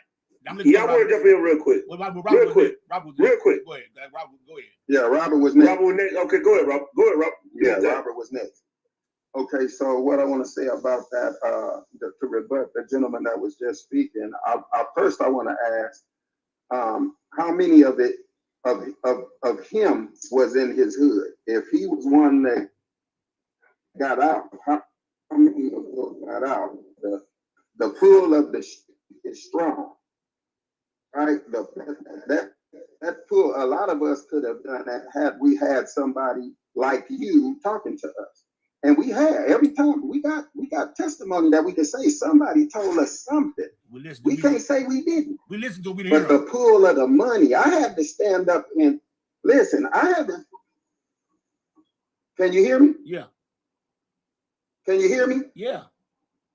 Yeah. Okay. So I had to stand up. And okay, I had to stand up in Narcotics Anonymous when I was in the penitentiary and claim to have been a addict, but my addiction was the money. So I had to say I'm a dealer addict. I'm not a cocaine. I don't do the stuff. It's the money. So I had to make up a way because I had to take NA. There was a forced thing on me in the penitentiary. So what I'm saying is, you know, the pull of the money was an addiction as well. And when you addicted to that type of stuff that was so good to you, like you really don't want to let it go, no matter how much advice you get. You understand what I'm saying? I found myself in the hood standing on the corner, like, what? I done passed at least 5 years on this same corner, right? And I'm like, what am I going to be doing in the next 10 years? Started asking myself that. So then I changed my life once I got caught up and went to the penitentiary and came out. Now I changed my life. I got my own businesses. I got everything that everybody else got, OSHA and all that. But it took that experience to take me to jail to be able to change my mind. Now, when I did get out, I had them felonies and they hindered me a lot. That's all I land my plan. All right, go ahead, Ralph. Yeah. So I agree with the brother. So I'm gonna tell you this. I'm gonna tell you something. When I stopped doing what I was doing, made good money. Let me back up. Let me rewind the tape. The only reason I come on Madden Live, a lot of people don't know why I come on this live. I honor him every time I come on this live. You know what? Because I was the guy that used to sell that shit to him. I was that guy. You feel me? And it makes me proud to know my brother got his shit together. Because we don't celebrate people when they recover. You know what I mean? Some of us don't. Let me just say, some of us don't.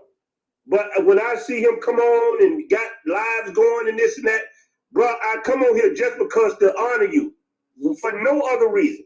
Thank you. I don't know you from a can of paint other than what we do on this live. And I love you like that. From the bottom of my heart. I used to do that shit. And I stopped selling that shit. And I stopped telling that shit the day a pregnant woman came to me and told me, oh, can I get this and this? And I said, Mom, I can't do that. And a Negro came to me and said, bro, you might as well give it to her because she don't get it from you, she gonna get it from somewhere else. And I said, well, bitch, that's what she got to do. No. I can't sell it to you. I have morals about me. I'm a church nigga. I grew up in the church. I wasn't cut from that cloth. You know what I mean? Yeah. But I said that to say this. We have all experienced different things in them streets. Me and Wayne Brady grew up in the same hood. I don't know if y'all know Wayne Brady from the TV, this and that. Grew up in the same hood. But his struggle wasn't my damn struggle. Yeah, Sharon, you're not connecting in. I'm gonna drop you. Try to come back. You know what I mean? Wayne Brady is successful. He did good for himself. But we from the same hood. I spoke already. And all I'm gonna say to this is we got to stop comparing our struggles with one another. All because we come from the hood and this and that. Everybody ain't got the same struggle. I know people from the struggle, they ain't never had no struggle like that. And they did good all their life. But they from the hood. And I land my place. And for everybody go for it, say they might be a hood of Queens. Queens and Bronx known for basketball players. So a whole lot of brothers came out of Queens to play sports, especially basketball. Okay, so that's a fact right there. But everybody's struggle is different. Can I say this? Go ahead. And I'll be gone. One thing, when Jesus looked at the crowd and saw his people, it said that he had passion for the people. He was compassionate about them. When we get to certain levels and we go back to our hood, where's the passion for the people? Have we forgot about the struggle? Have we forgot about when we were in those situations and we were going through what we were going through? See, when some people get to a certain level, they forget the struggle. Yes. And they look down at other people. Yeah. I go back to Philly. I go back to Philly in my hood, Erie Avenue, 3 times a week. And I go hang right there with the cats on the corner. And they always say, Boom, come back here. He never forgets us. All the hood, right. I give out money. Yo, Boom, can we get something? I give him a case. I do that.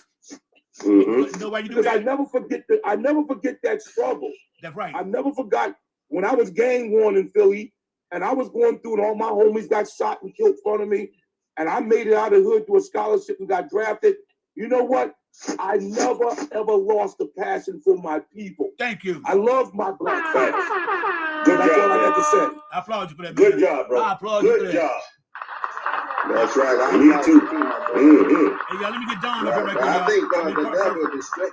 Good. Well, Robert, let me get damn. Damn. Come on, I got them water. I'm getting tired. Damn, I'm getting straight tired. Hey, you get excited. You get excited. Fired up. Yeah, that speech You is cool. fired up. You talking about fired up? Yeah, Come on, fired up. But that speech you just gave kind of touched me a little bit. That kind of touched me a little bit. You say that shit. Yeah, that's all right. It Yeah, touched me. you a little excited. Yeah. That's your moderator. She finna cut all our ass off. Yeah. Shut up, Raph. I'm talking. Go ahead, fired up. Do your thing. Yeah, I've been encouraged to hear, you guys speaking about, your life. And Maddie tells us his life all the time. Like we hear him, we know him, and I really do appreciate Maddie because all the things that Maddie went through and where he is today is just a blessing. And he is a blessing. Yes. Even to him, to all the things that he's gone through in his past, to be funny. Like he came out a comedian and he's funny as hell. Like I always laugh because I always tell him that he reminds me of Bernie Mac. When Bernie Mac be telling his jokes, he be having me cracking up when Maddie get going. It's like I can't even distinguish. It's so awesome. Like that's to me, I feel like that's something that's a good thing. Like that's something that you should be like, oh yeah, because Bernie Mac was one of the kings of comedy, as you know. So, but yeah, I just appreciate you guys talking about how you guys are trying to share your lives with the kids and trying to get them to understand, hey, we need to come together, y'all. It's not about us fighting against one another. It's about us trying to come together because they don't understand. These kids today, they're not grasping the fact that we need each other and how much we do need each other. Because right now they're still young. They're not understanding that they're that right now, as our parents had to fight for our parents and our grandparents had to fight for our civil rights. Now we have to fight for their civil rights again. Like it's like they have to they don't understand. They don't understand. The youngsters don't understand. We need them. They don't understand that. They don't understand that part that we actually need them. Yes, we do. They don't grasp that. That's why we, as the adults, we need to be reminding them. And that's why I said with you, Maddie, and with you, YN, like how you were talking about how your life was, Robert, you talking about yours, and Ralph talking about him. Like that's how we need to remind these kids. Okay, hey y'all, we need you guys for the future because we're not going to be here for much longer. We only got a few years left over, 10, 15, if that, thank God. But it's like they need to understand what's happening in this country so that they can continue the fight that we need. That's what happened with our moms, our grandparents, our great grandparents. They left us to fight the fight that they were fighting before. Now we need to leave that on to our kids. And it's kind of sad because a lot of our kids today are not as educated as our time and the time right after us because we trained our kids, you know what I'm saying? Because we were trained by our moms, our grandparents and stuff. And then I trained my kids, y'all trained your kids, so they know. So, but I feel like the generations later on, they're not grasping the understanding. They're more spoiled today. They're way more spoiled today. They don't know what it means to earn what they have. They think that if everything is owed to them, which is freaking ridiculous to me. Like, and I get that parents want to give their kids more than what they had, but it's like, dude, teach them that they have to still work for it. Like, don't just give them everything. Make them work. Let them know that in the future, when you become an adult, this is what you have to do in order to get and grasp and understand. Because it's not going to be easy for them, especially our Black young men and Black young women. They're the ones who need to know for real about the real world because they're the ones who are getting persecuted and oppressed every single day because of the color of their skin, women and the young girls because they're girls and Black. So you know what I'm saying? Like we got to make sure that they understand that we need them to be ready for this future. And that's why I'm so encouraged by the Justin, what's his last name, y'all? Justin Pearson and all the other ones who are still young and they're fighting right now. I mean, it makes me sick that they have to stand in solidarity, arm in arm, like we used to see our ancestors standing, fighting, like Martin Luther King and all of them fighting, because damn, I'm a human being just like you. I'm human, and just the fact that y'all, we are still considered 3/5 of a human in the Constitution to this day, and it's 2026. We need for everybody in this freaking country to vote. That specifically best for their interests, for their state as well as this country. Because I'm telling you, if we can't get all of the 3 branches of government, if we can't get all 3 of them, we're never going to get anywhere. And that's been the problem this entire time. Well, we ain't gonna never come out of this right and now. I land my plane. Let me let Dawn up. Y'all. We got 2 new people. Okay, come on, Dawn. Hey, Maddie. How you doing today, Dawn? Oh my goodness. Yeah, I just wanted to say, that money addiction is a big thing. You do. Gambling is a thing, and I struggle with it. Damn. I'm not. And it's just a hard thing. It's a hard thing, and it's not something to make light of, because I'm a lot of people are money motivated, and that's really the key. That's why gluttony is a sin. Yes. It is. It's a bad sin too. What up, Medusa? This is the voice of reasoning, y'all, coming up. Speak, sister. How you doing? The voice of reasoning. The voice of reason. Hell no. What's up, Medusa? Oh, y'all need a whooping. Oh, y'all need a whooping right now. We'll take a whooping. We'll take a whooping. Go ahead, Medusa. But I agree. I think it's very uplifting. I think it's very powerful. I think I'm not like in the youngest generation. I'm one of the younger of the generations. I do watch it. I do see a lot of our community becoming fascinated and obsessed with money, financial status. Yes. And that has this, I'm gonna be frank, that has us in a fucking chokehold. Yes.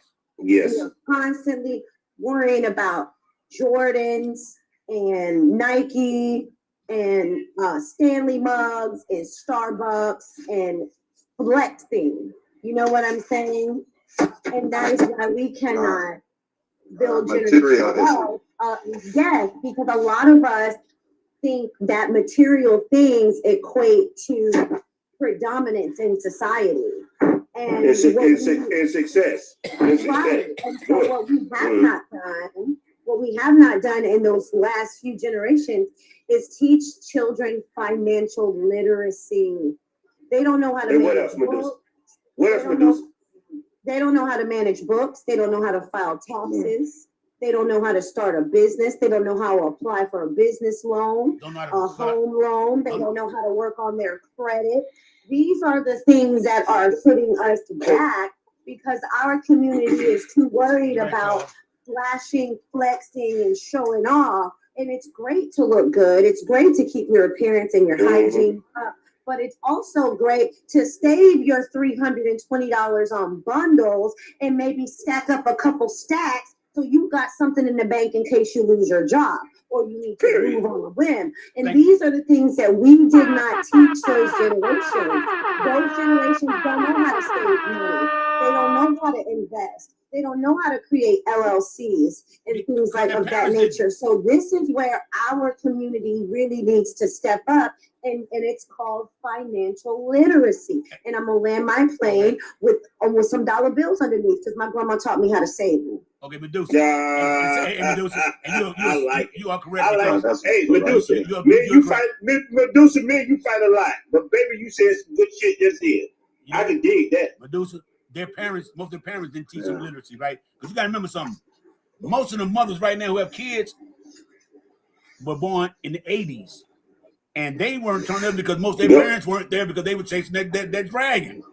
Most of the parents were chasing dragons. They couldn't even tell you their school, the kids in school they went to. They couldn't tell the teachers' name of their school. They didn't have them. Were probably smart, but they gave up. They didn't teach them about how many kids they will know right now today, or even right now in their 30 or 40, know how to fill out a money order. Simplest thing in the world. Right. How did you do Right. Absolutely. Yes. Now think about it like this though, because that's the same generation that was chasing baby powder. And then afterwards, in the 1990s and 2000s, they started, you know, all of this global shit that was going on with not the Twin Towers and all that. Then in the 2010s, we got a real image of what success could be. Yes. And Obama inspired a lot of us to lock the fuck in, which is why we started leading college degrees. Right? Which is why we need entrepreneurship and education. Well, we went through those 20 years of. We need unity first. Sorry, what? Yeah, that's. We need unity before anything. Ms. Medusa. Why are you doing all that interrupting, breaking up? No, I was telling you earlier about. Oh, now Robert has said. Robert, you're breaking up, Robert. You're breaking up, Robert. He was right. Robert was the one talking about the unity, and he was right.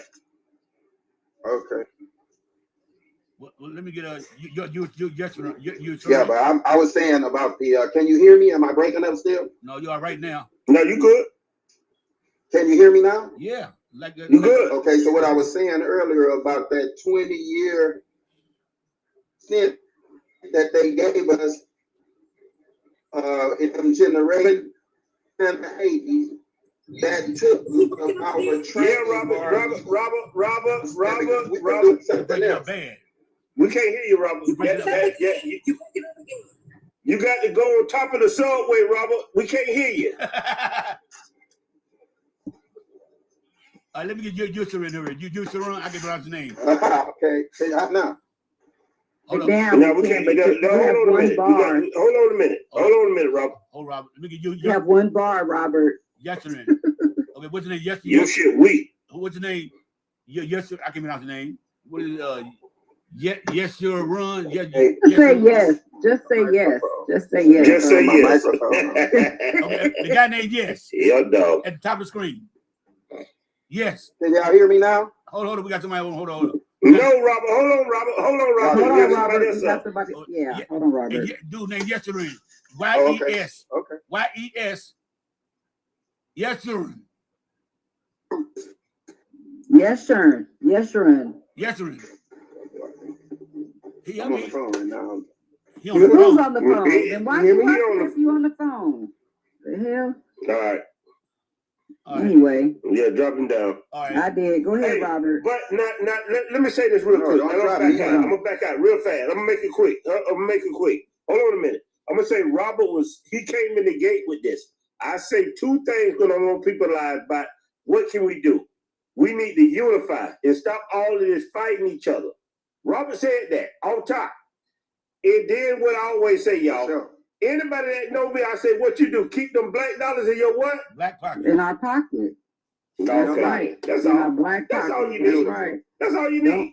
And then we need to make sure we find all the black businesses, and we need to spend our money with our black owned people. That's right.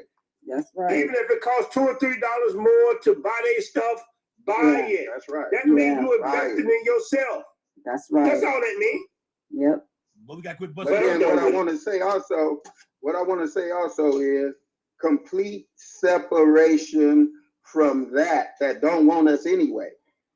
Make sure you think about staying away from being in their conversations. We don't have no bid. We got a lot to do in-house. Yep. You know what I'm saying? There's no way we could be trying to fight them. That's the devil. The devil's trick is to deceive, to distract. We don't want to be distracted. Robert. Yeah. Robert, if you say it, you got to say it right, Robert. If you say it, you got to say it right. What is the devil's mission? Say it. Say it on the mic. I'm listening. What is it? He only got one mission. What is his mission?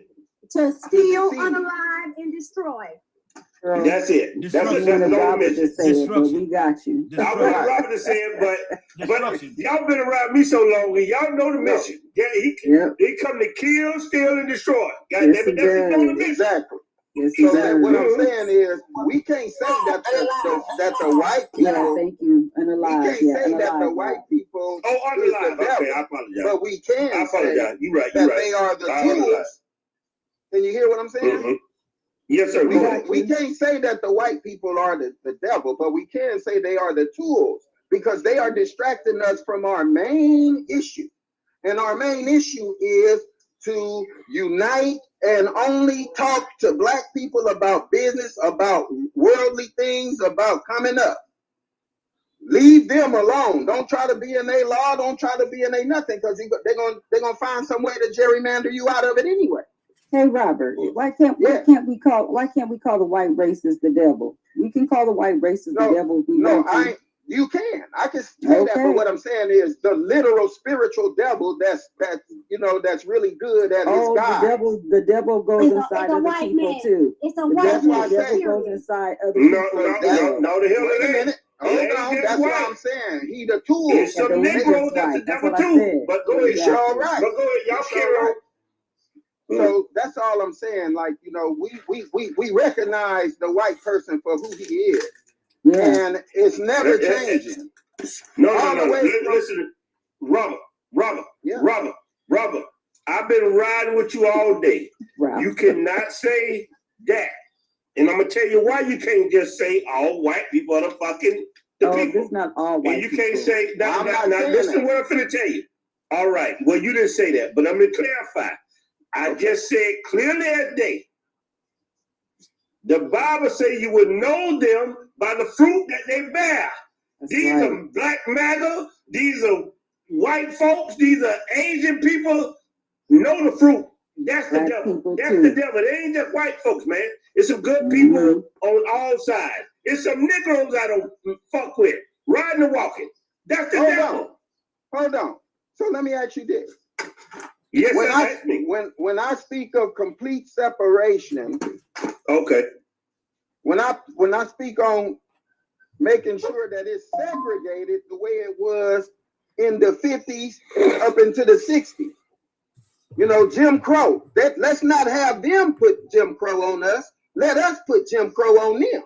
Is what I'm saying. No, we ain't cut like that. We don't put shit on people. What are you talking about? We don't do that. You're not hearing what I'm saying. You're not hearing what I'm saying. Listen to what I'm saying first before you start. What I'm saying is, if they don't want to, we got to go back. Yeah, we got to go back to where it was good for us to stay unified. Yeah. And it was good for us to stay unified when they say you can't come in here. You can't drink out of this fountain. Yeah. You can go over here and drink out of this fountain. So why we can't put in our own mind, like me right now? When I was in the penitentiary, I stayed in Ag Seg. That's administrative segregation, right? I did too. I did that on purpose. So now, look, when I come out in the world, I live in administrative segregation with a lot of privileges, though. You see what I'm saying? I give myself a lot of privileges, but I don't deal with the world. Y'all see what Maddie got up? Yeah, I see what Maddie got up. That's right. This is going. Okay, go ahead, Medusa. Medusa wanted to say something, y'all. Hold on. Go ahead. All right, I land my plane. Thank you. Go ahead. Let Maddie say what this is. That was. I put that on. That's gonna be. Hey, talk to that picture, Maddie. Talk to that picture. Go ahead. This here is gonna be because my live is recorded, so they automatically record it to Facebook, TikTok, YouTube. This will be the thumbnail for this video right here, y'all. This will be the title of it. Nice. Oh, I like that. I like that picture. That'll be the thumbnail. And I agree. And they should. I agree too. Slash NFL. Both of them.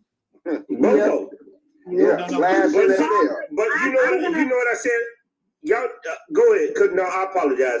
Medusa, go ahead. Do your thing, baby. I apologize. I just wanted to speak on this before I forget about it because I understand what you're saying because really what he was trying to express was that integration was harmful to the Black community. We know that. And we understand that. And segregation may not necessarily be beneficial to our community anymore either, because the people of color that come over here from other countries, they could give back to our communities. They start their business, they buy their houses, they move the fuck out of our neighborhoods while funneling money from our communities into theirs. And so I'm not trying to disparage anybody, but what I'm saying is when we segregate, we have to really think about the interests of Black people in the U.S. And now, don't get me wrong, I'm not saying that we shouldn't take a global aspect of the Black community as well, but right now we got to focus on home. Right. We got to fix what's happening here in this country first. And so we also have to recognize that we have people in our community, in the Black community, that will take money from the Black community and turn around and give it away. Yes. Yeah. And so it's Black. Now, hold on, let me land with this, because this is exactly why I'm glad Maddie said what he showed.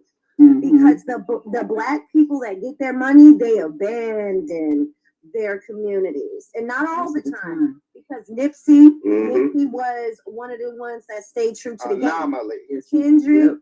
Kendrick stays true to the game. So I'm not saying all Black people that get their hands on some money, but I'm saying the majority of the ones that do turn around and bank with white investors and use, you know what I'm saying? They don't give the opportunities back. So when we start talking about segregation for real, that's right. We have got to start from the top down. All the way down. I know that's right, girl. So that's why I'm glad Maddie showed what he showed, because this would be a huge show of power and force if Black people left the SEC. That's true. And I land my plane on that. Okay, CJ, it's Candy's turn. Candy, go ahead, mama. Thank you. And Medusa, you were speaking fast. And another thing, y'all, I hope I get no pushback, but I would support Black business, but you going for Trump, I'm keeping my Black money. That part, You that going for part. him, you We going on the for same your page. community. I ain't giving you no money. Yeah, we are definitely on the same page. But wait, Candy, how we gonna figure out if they vote for him or not? We got to figure that out, though. You know, We got to figure out this. We need to figure it out before we get our money, because they vote against our community when they vote for That's this why man. we need That part. public endorsements. We need public endorsements. If no Black man is not publicly endorsing these candidates, we're not going. We're not going for it. Snoop Dogg is playing my ass. Snoop Dogg is my ass. Can I say my little speech? Can I say my little speech one more time? Go ahead, Y'all Ralph. know I like to talk a Go lot, ahead, but I'm Ralph. gonna say it one more time. This is Bible. This is Bible. The Bible say, know them that labor among you. That's how you goddamn know. He show you who you are, believe him. Amen, Ralph. Amen in the deal. Believe Amen. him. Church side. That motherfucker is a sellout to the sellout to the sellout to the sellout. He said you would know them by the fruits that they bear. You would know them by the fruit that they bear. A goddamn grape seed do not produce plum, dum-dum. And the orange tree don't produce strawberries. That's who they are. Grapes What more you need to know? produce raisins and plums produce There you prunes. How about that? Okay, let me get Jesus. So how do we gather like Let me get Jesus. Come on, Jesus. Oh, Jesus down there? He up there. Yep, Jesus is up What there. up, Jesus? What up, man? You want to listen what's going on first, Jesus? What we talking about first? Basically, what I see. What up, Mashup? I haven't seen you in a while. The way to fix certain things would be to like bank, but not the way they bank. Thank you. You know, like you know how they use interest and like you put some. If you put every $5 or $10 you put into the bank, they take it out to or some stupid shit. Like it's crazy. They may take 75 cents So off. it's of like, so basically, there's never money in their bank.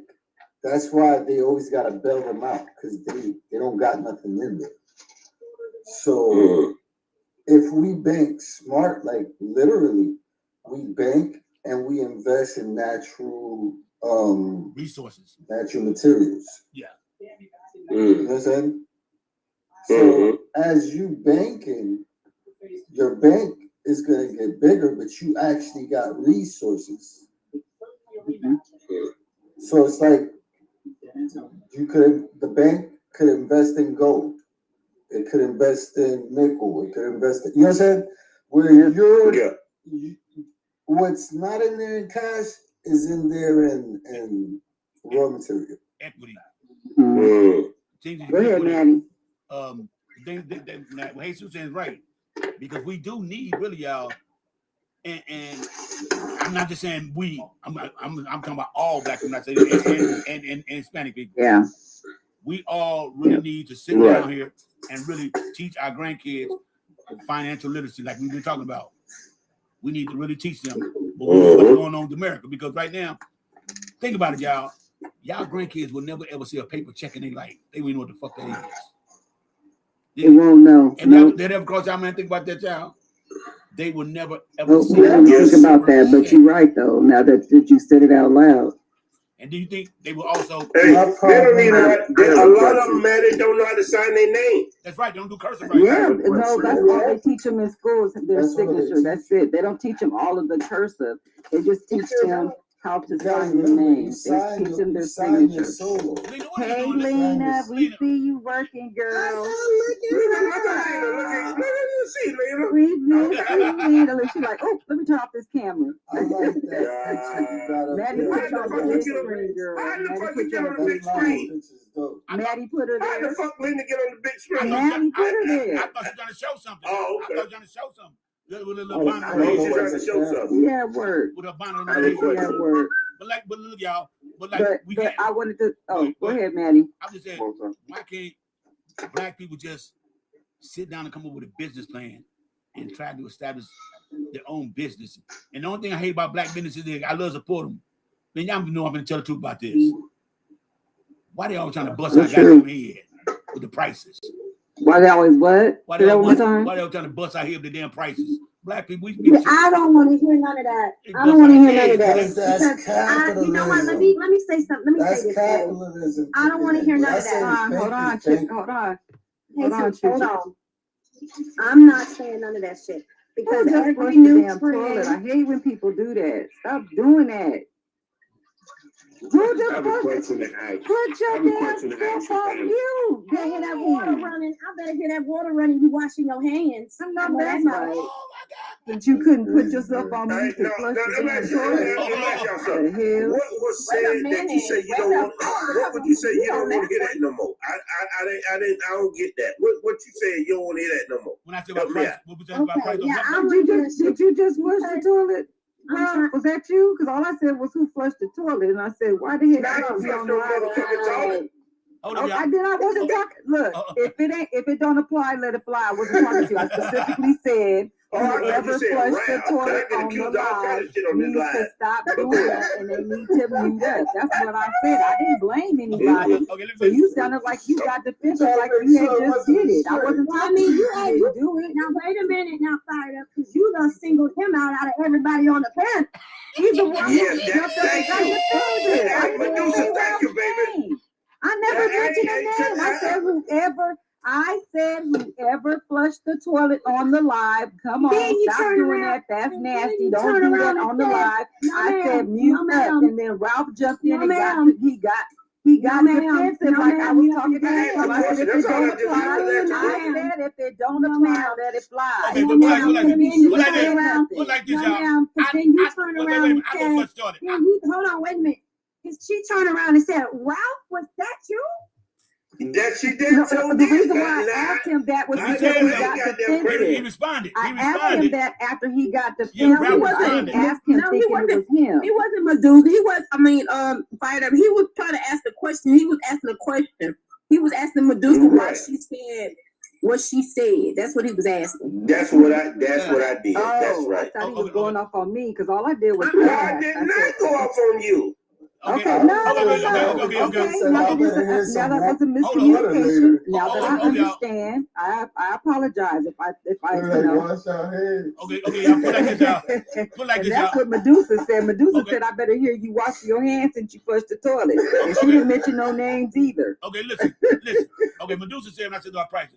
I'm still going to support black people, right? No, And no, I'm Maddie, not you going. didn't I'm even hear not. what I was trying to say. Okay, but I'm not going to try to. Because if you're worried about these prices and these black businesses, as soon as a new trend or something come out, y'all spending $200, Y'all spend a $300 lot of for it. That's whatever very it true. is, On brand no new matter what it is. shoes, How much whatever y'all y'all want. goddamn Hats. Oh, Yep, y'all will spend money on your hats. Y'all will spend money on your shoes. Yeah, Y'all will what spend cost? money on things that Wait, you wait, really like. These hats right here A cost me. game. These Come hats. on Hold now. on.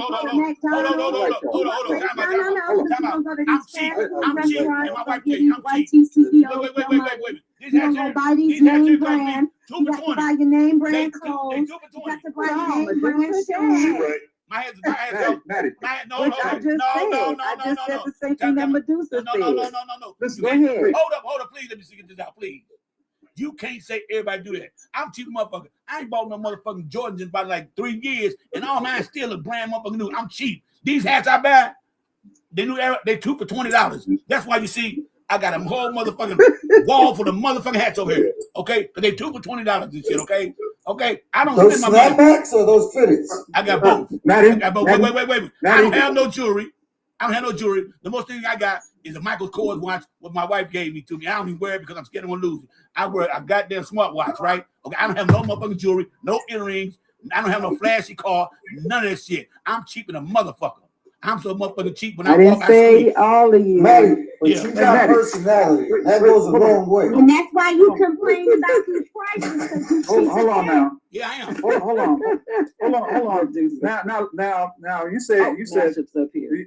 you said something about they be trying to charge you too much. Yeah. Black businesses. That's what he said. Yeah. That, but you complain about the white folks when they charge you? Hell yeah. Nope. I always Nope. do. Yes, I do. I don't go to the store to Hell get no, they Let me don't. here's a prime example. Hey. Wait. No, Ralph. They don't. Ralph, well, hold on, y'all. I can bring my wife right here right now. I got a motherfucking liquor store across the street right now. Right now. I just go there. I find one down the street. Way cheaper than them. I drive this motherfucker, and I can just literally walk through the street, okay? I go to a grocery store. Okay, Wait. Okay, I go to the grocery store. apologize. And the shit too expensive. I don't buy I get that. Okay, now when I buy with black people, Stop talking black over people, Maddie while he's hold on, talking. y'all. You know you can't hear him if you're Look, talking y'all. over Look, him. y'all. When black people, this is what I'm talking about. This like that's what makes me mad. I go to the store to swap me, you know what I'm saying? They be selling this shit, so I buy it, right? They now this is fact, and I can fuck what y'all say to y'all about this. This hat right here, I get 2 for $20. When I go try to deal with black people, they want to sell this one hat for $30 motherfucking dollars. A hat for $30. And I said, hell no. And then I went to another store, white people trying to do a 35 for a hat. I said, fuck no. I said, I'll give you a motherfucking 15. And I tell them that. I'm not getting no $35 no motherfucking hat. Oh, you crazy? I'll complain to every motherfucking body. And my wife can attest to that because I embarrassed her a whole lot of times. So like, man, you got your motherfucking mind. And she'll tell you that. So don't say I just don't pick on black people. I pick on white, Hispanic. If your shit too high for me, I'm not fucking with you. You can't give me a deal, fuck you. That's simple as that. Now land my plane. Okay. I could do that. I hear you. Can I ask you a question, Maddie? Yeah. This is like You need to fix your goddamn phone. Yeah. Your phone is fucked up, man. Hey, Robert. You need to fix your goddamn phone. I'm being serious. You got one line. You done tried to be treat saying to your brother phone all is the fucked time. up. Your man be running around with one You line. need to go out there where the sun at, because we can't hear you, man. Hey, y'all. What I call them I'm phones? with you. Hey, Ralph. What I call them phones he got? What I call them phones he got Can right you hear there? me now? You got a And that's a goddamn T-Move phone. That's a T-Move That's phone. a T-Move phone. Yeah, stealing the Can you hear me now? Now we can hear you, Robert. We can hear you now. Your lines, you have Can no you hear lines me now. now? Yeah, we can. We can hear you I don't now. have no line. Don't We can move. hear you now. It don't Can you hear me move now? to the right. All right. It don't move to the left. Just Stay talk. right All there. right. Damn right. We can hear you. All man. right. So let me ask you a question then. All right. stealing your neighbor's Wi-Fi. Hold on. Now you can hear me. Let me talk. So I wanted to ask you, in order to start this live right here, you had to have at least about 1,000 friends, right? No. About 1,000. No. No, You gotta have like 1,000 friends. Yeah, that. Oh, I thought I you got was- they friends. would That, let me I start have my. people who follow me. I have no idea who the hell they are. I got over Okay, 1,000 that's followers. what I'm saying. That's what I mean. Just like, so let me ask you. But let him get it out. Let him get it out. Yeah, thank you. If you was to multiply 200 times 2,000, how much you think you would get?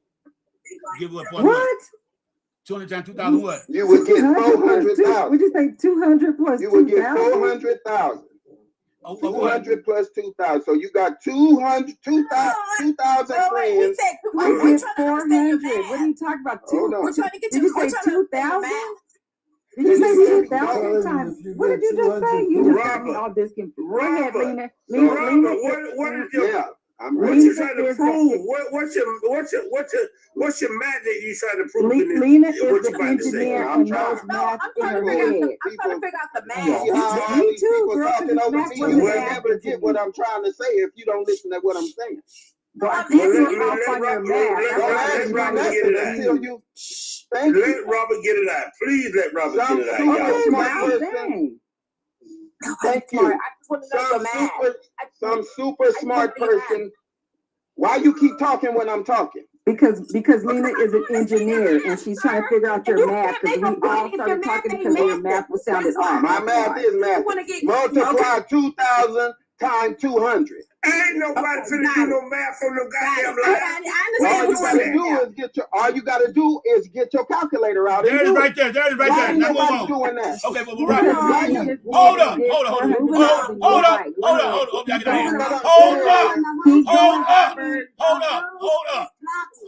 Hold the fuck up, please. What does 200 times 2,000 got to do with anything? I'm trying to figure out. What you gotta get? Let them please figure out. Let me talk to you. Okay, we talking about going spending money in the store. But what I'm saying is donate $200 to one fund.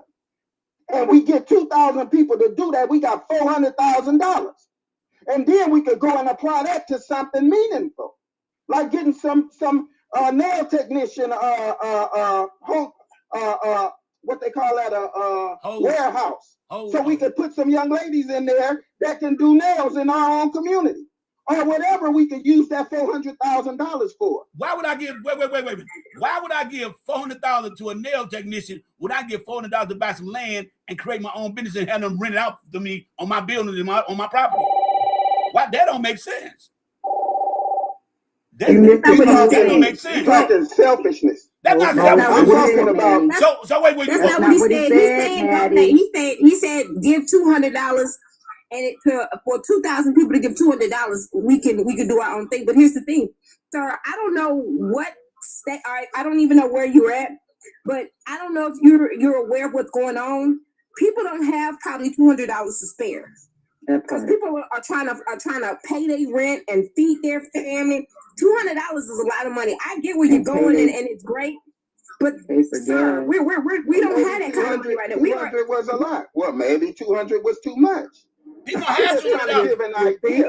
That's all I'm saying. I know where you're going. I understand. I agree. Okay. That's what I'm just trying to think of a start on how we gonna pool the money. We $20. gotta go and just you get $20 in that case, and spend with the individual store. You can get $20 and get $4,000. You don't even want to spend $35 for a hat, and never will. And never will. That's what I'm saying. No. So why go and waste that money on a hat when you could just give the whole money for the donation and we get a whole wait. You know why I do that? Because this is when I move. Another thing is, I don't have no wholesale. Okay, and for you talking about some donating some money shit. Well, if you're gonna donate, why don't you be the first one to get the fund and start donating $200 like you said? If not, $200. Wait. If you got it, you fortunate. Because I ain't gonna donate no more than $20. Because I got family to feed, I got bills. So donate to $20 Donate to $20 then. I do that. Donate to $20. So that way, $20, you get $40,000. You get $40,000. So why would you ask for an extreme amount of money and shit? When you can say $20, man, you don't have to take it for the exact amount, man. You ain't got to do all that, man. I'm just giving an idea. What I'm saying is, I say, Robert. I was just putting an idea out there, brother. You ain't got to take it literal. I want y'all to hear the division in real time. This is how it starts. Go ahead, Lena. So, Robert, I understand your point, but just so you know, they have, like, there's a school. So instead of doing that, because I think you said something about we donate, there's schools, you know, they go to school for that, technician school, beauty schools. Instead of investing our monies in those, we can create our own and go about that way. I mean, I understand what you're saying. I just don't think, Right. I just don't think that donating into a fund will do some. In order to create things, you have to have some kind of expert. Somebody needs an expertise in that field, honestly. And the person with the expertise should be the one to say, "All right, guys, I'm gonna volunteer my time to teach you how to do nails. So you don't have to go to them Chinese people. I'm gonna volunteer my time to teach you about." Because I had a teacher that loved to do it. Volunteer this time. He loved to talk about building your own business, entrepreneurship was his thing. I'm gonna volunteer my time. I'm gonna tell you how to get it. I'm gonna tell you where you can go get the fund. So it doesn't start with us just donating money. Most people who are trying to do something within the community, they volunteer. They give up their time. And they're saying, I do this because I want to improve my community. I want to improve the people. Because I volunteer at the Shape Community Center where these kids are underprivileged. Now, I don't go every weekend, but I do try to go. And I try to teach the kids or like who struggle with math. Math is something I thoroughly enjoy. And math is not everybody's friend. So I volunteer my time to teach these kids math. Show them the fun in math. I talk about what I do. I even try to persuade, because if you don't know, some of these kids are really sharp and they do want to start their own business. And so I try to help them along that route. They just don't know how. So that was cool. So what I'm saying is, hold on. This is why we need a think tank. We need people that can give input like that. I was just giving input and to start a conversation on how we can be unified. That's all I was doing. And then you came with something even more. So we need a think tank to be able to put ideas together and not just shoot everybody down and because hold it like it's face value. Yeah, I don't give a damn about no damn $400,000. I was just a number I threw out there. Yeah, you do a number. So what Robert is saying is true, because in order to survive what's coming, we're gonna have to start building our own institutions. Mm-hmm. We got to. Right We got to. So that's what I'm saying. That's what I was saying. So why invest in somebody like Nail Tech when we can invest in a whole community, buy some acres up, and build our own community? Well, that's just an example. This is an example. But no, what I'm saying, match up. To me, and I'm not disrespecting nobody. To me, that's small thinking. Even though everything start off small, if you're gonna do it, but you would be a thought. You would be a thought in the think tank, right? That would think bigger. Right? That's what I like to do. And that's all I'm trying to bring together. I know what you're saying. My thing is this. Discussion has to start. Do it all the way. Yeah, the discussion has to start. My thing is this. Mm-hmm. If you're going to do it, we can go your route. Do it all the way. Once you get some land, but what I'm then saying you can is, build property where you can have a school. You got school to teach different trades. Hold on. Land. But before I ask that question, the question was, how do we start? How do we begin? So I started off with, we donate money. Well, maybe not donate money. Maybe we donate volunteerism. Maybe we get a think tank and everybody put their idea in and we see what's the best idea to go with. How about that? Everybody got a skill, right? Well, why don't everybody just go in their hood, they live in, underprivileged kids, you teach in your backyard, your garage, some teaching skills that you know. Somebody gonna be interested in. One kid's gonna be take a liking to what you talking about. Good to me. So it ain't all about money and stuff like that, because everybody can't. Everybody has a skill. I mean, everybody has a skill. Don't stay stuck on the money, though. Don't stay stuck on that, because that was just an example. I'm not even. You can teach somebody something. You can teach somebody something. Like me, a lot of y'all don't know. I draw. For sure. I draw portraits like a motherfucker, but I don't know post on social media. But I draw my ass off of. It ain't gonna get me no motherfucker where it's something I like to do. But like my other skill is that I like doing what I'm doing right now. I like to set up podcast systems and shit. I get a lot of people ask me how to do it. Come set it up for them. Then what they need. I get a lot of people asking me all the time, and I don't even charge people. I don't even charge nobody. I give a lot of stuff away. So if I get the new system, I just find somebody trying to get the podcast or something like that, and I get my old system and I put my whole new one up. I don't even charge for it. Okay, that's what I do. And like I don't have electrician skills. I can weld, but you know what I'm saying, I ain't got the weld here. You know what I'm saying? So my skill is that I know how to set up this electronic shit. That's my skill. And right now, that's a skill that all kids are gonna learn. Like right now, with learning skill, right now, they're gonna have to learn how to read code. They're gonna have to learn how to read code in a minute. And they're gonna have to learn how to do some AI shit for real. Because if they don't learn AI, ain't gonna be no physical job for no human beings ever, y'all. So they got to get into that. I don't know who's in AI, not just making little videos, but I'm talking actual AI to get into it. They got motherfucking robots in California selling goddamn, making hamburgers and shit, bringing it to you and cooking them. Yep, they got a restaurant out here in LA. No, listen to these ideas these brothers bringing up. Boy, you is cold. That's what I'm talking about right there. Boy, let's go. Keep on flowing with them. Because what happened was even back in the day when I was going into computers, you actually had to go in there and design a computer board. Yeah. Now they have robots. Now they have robots that all you got to do is put the program in, and they can put the computer board together and everything, and not even one person touched it. And they don't need no humans at That's all. where we're at. And that's what They don't need no humans. So, but Robert is right though. We do have to start thinking about how we're going to get around the system, because as long as the system can take advantage of us, and we'll always be in this position as far as wanting things. So what's that? That's his artistry. Man, that boy is good. Yeah. If I do, that's nice. Here it is. Put it up on there. Yeah, let's sell some of your stuff. I'll buy a portrait from you. You know what I'm saying? But this is what I'm saying, man. Let's start somewhere. I don't care where it is. Let's get together.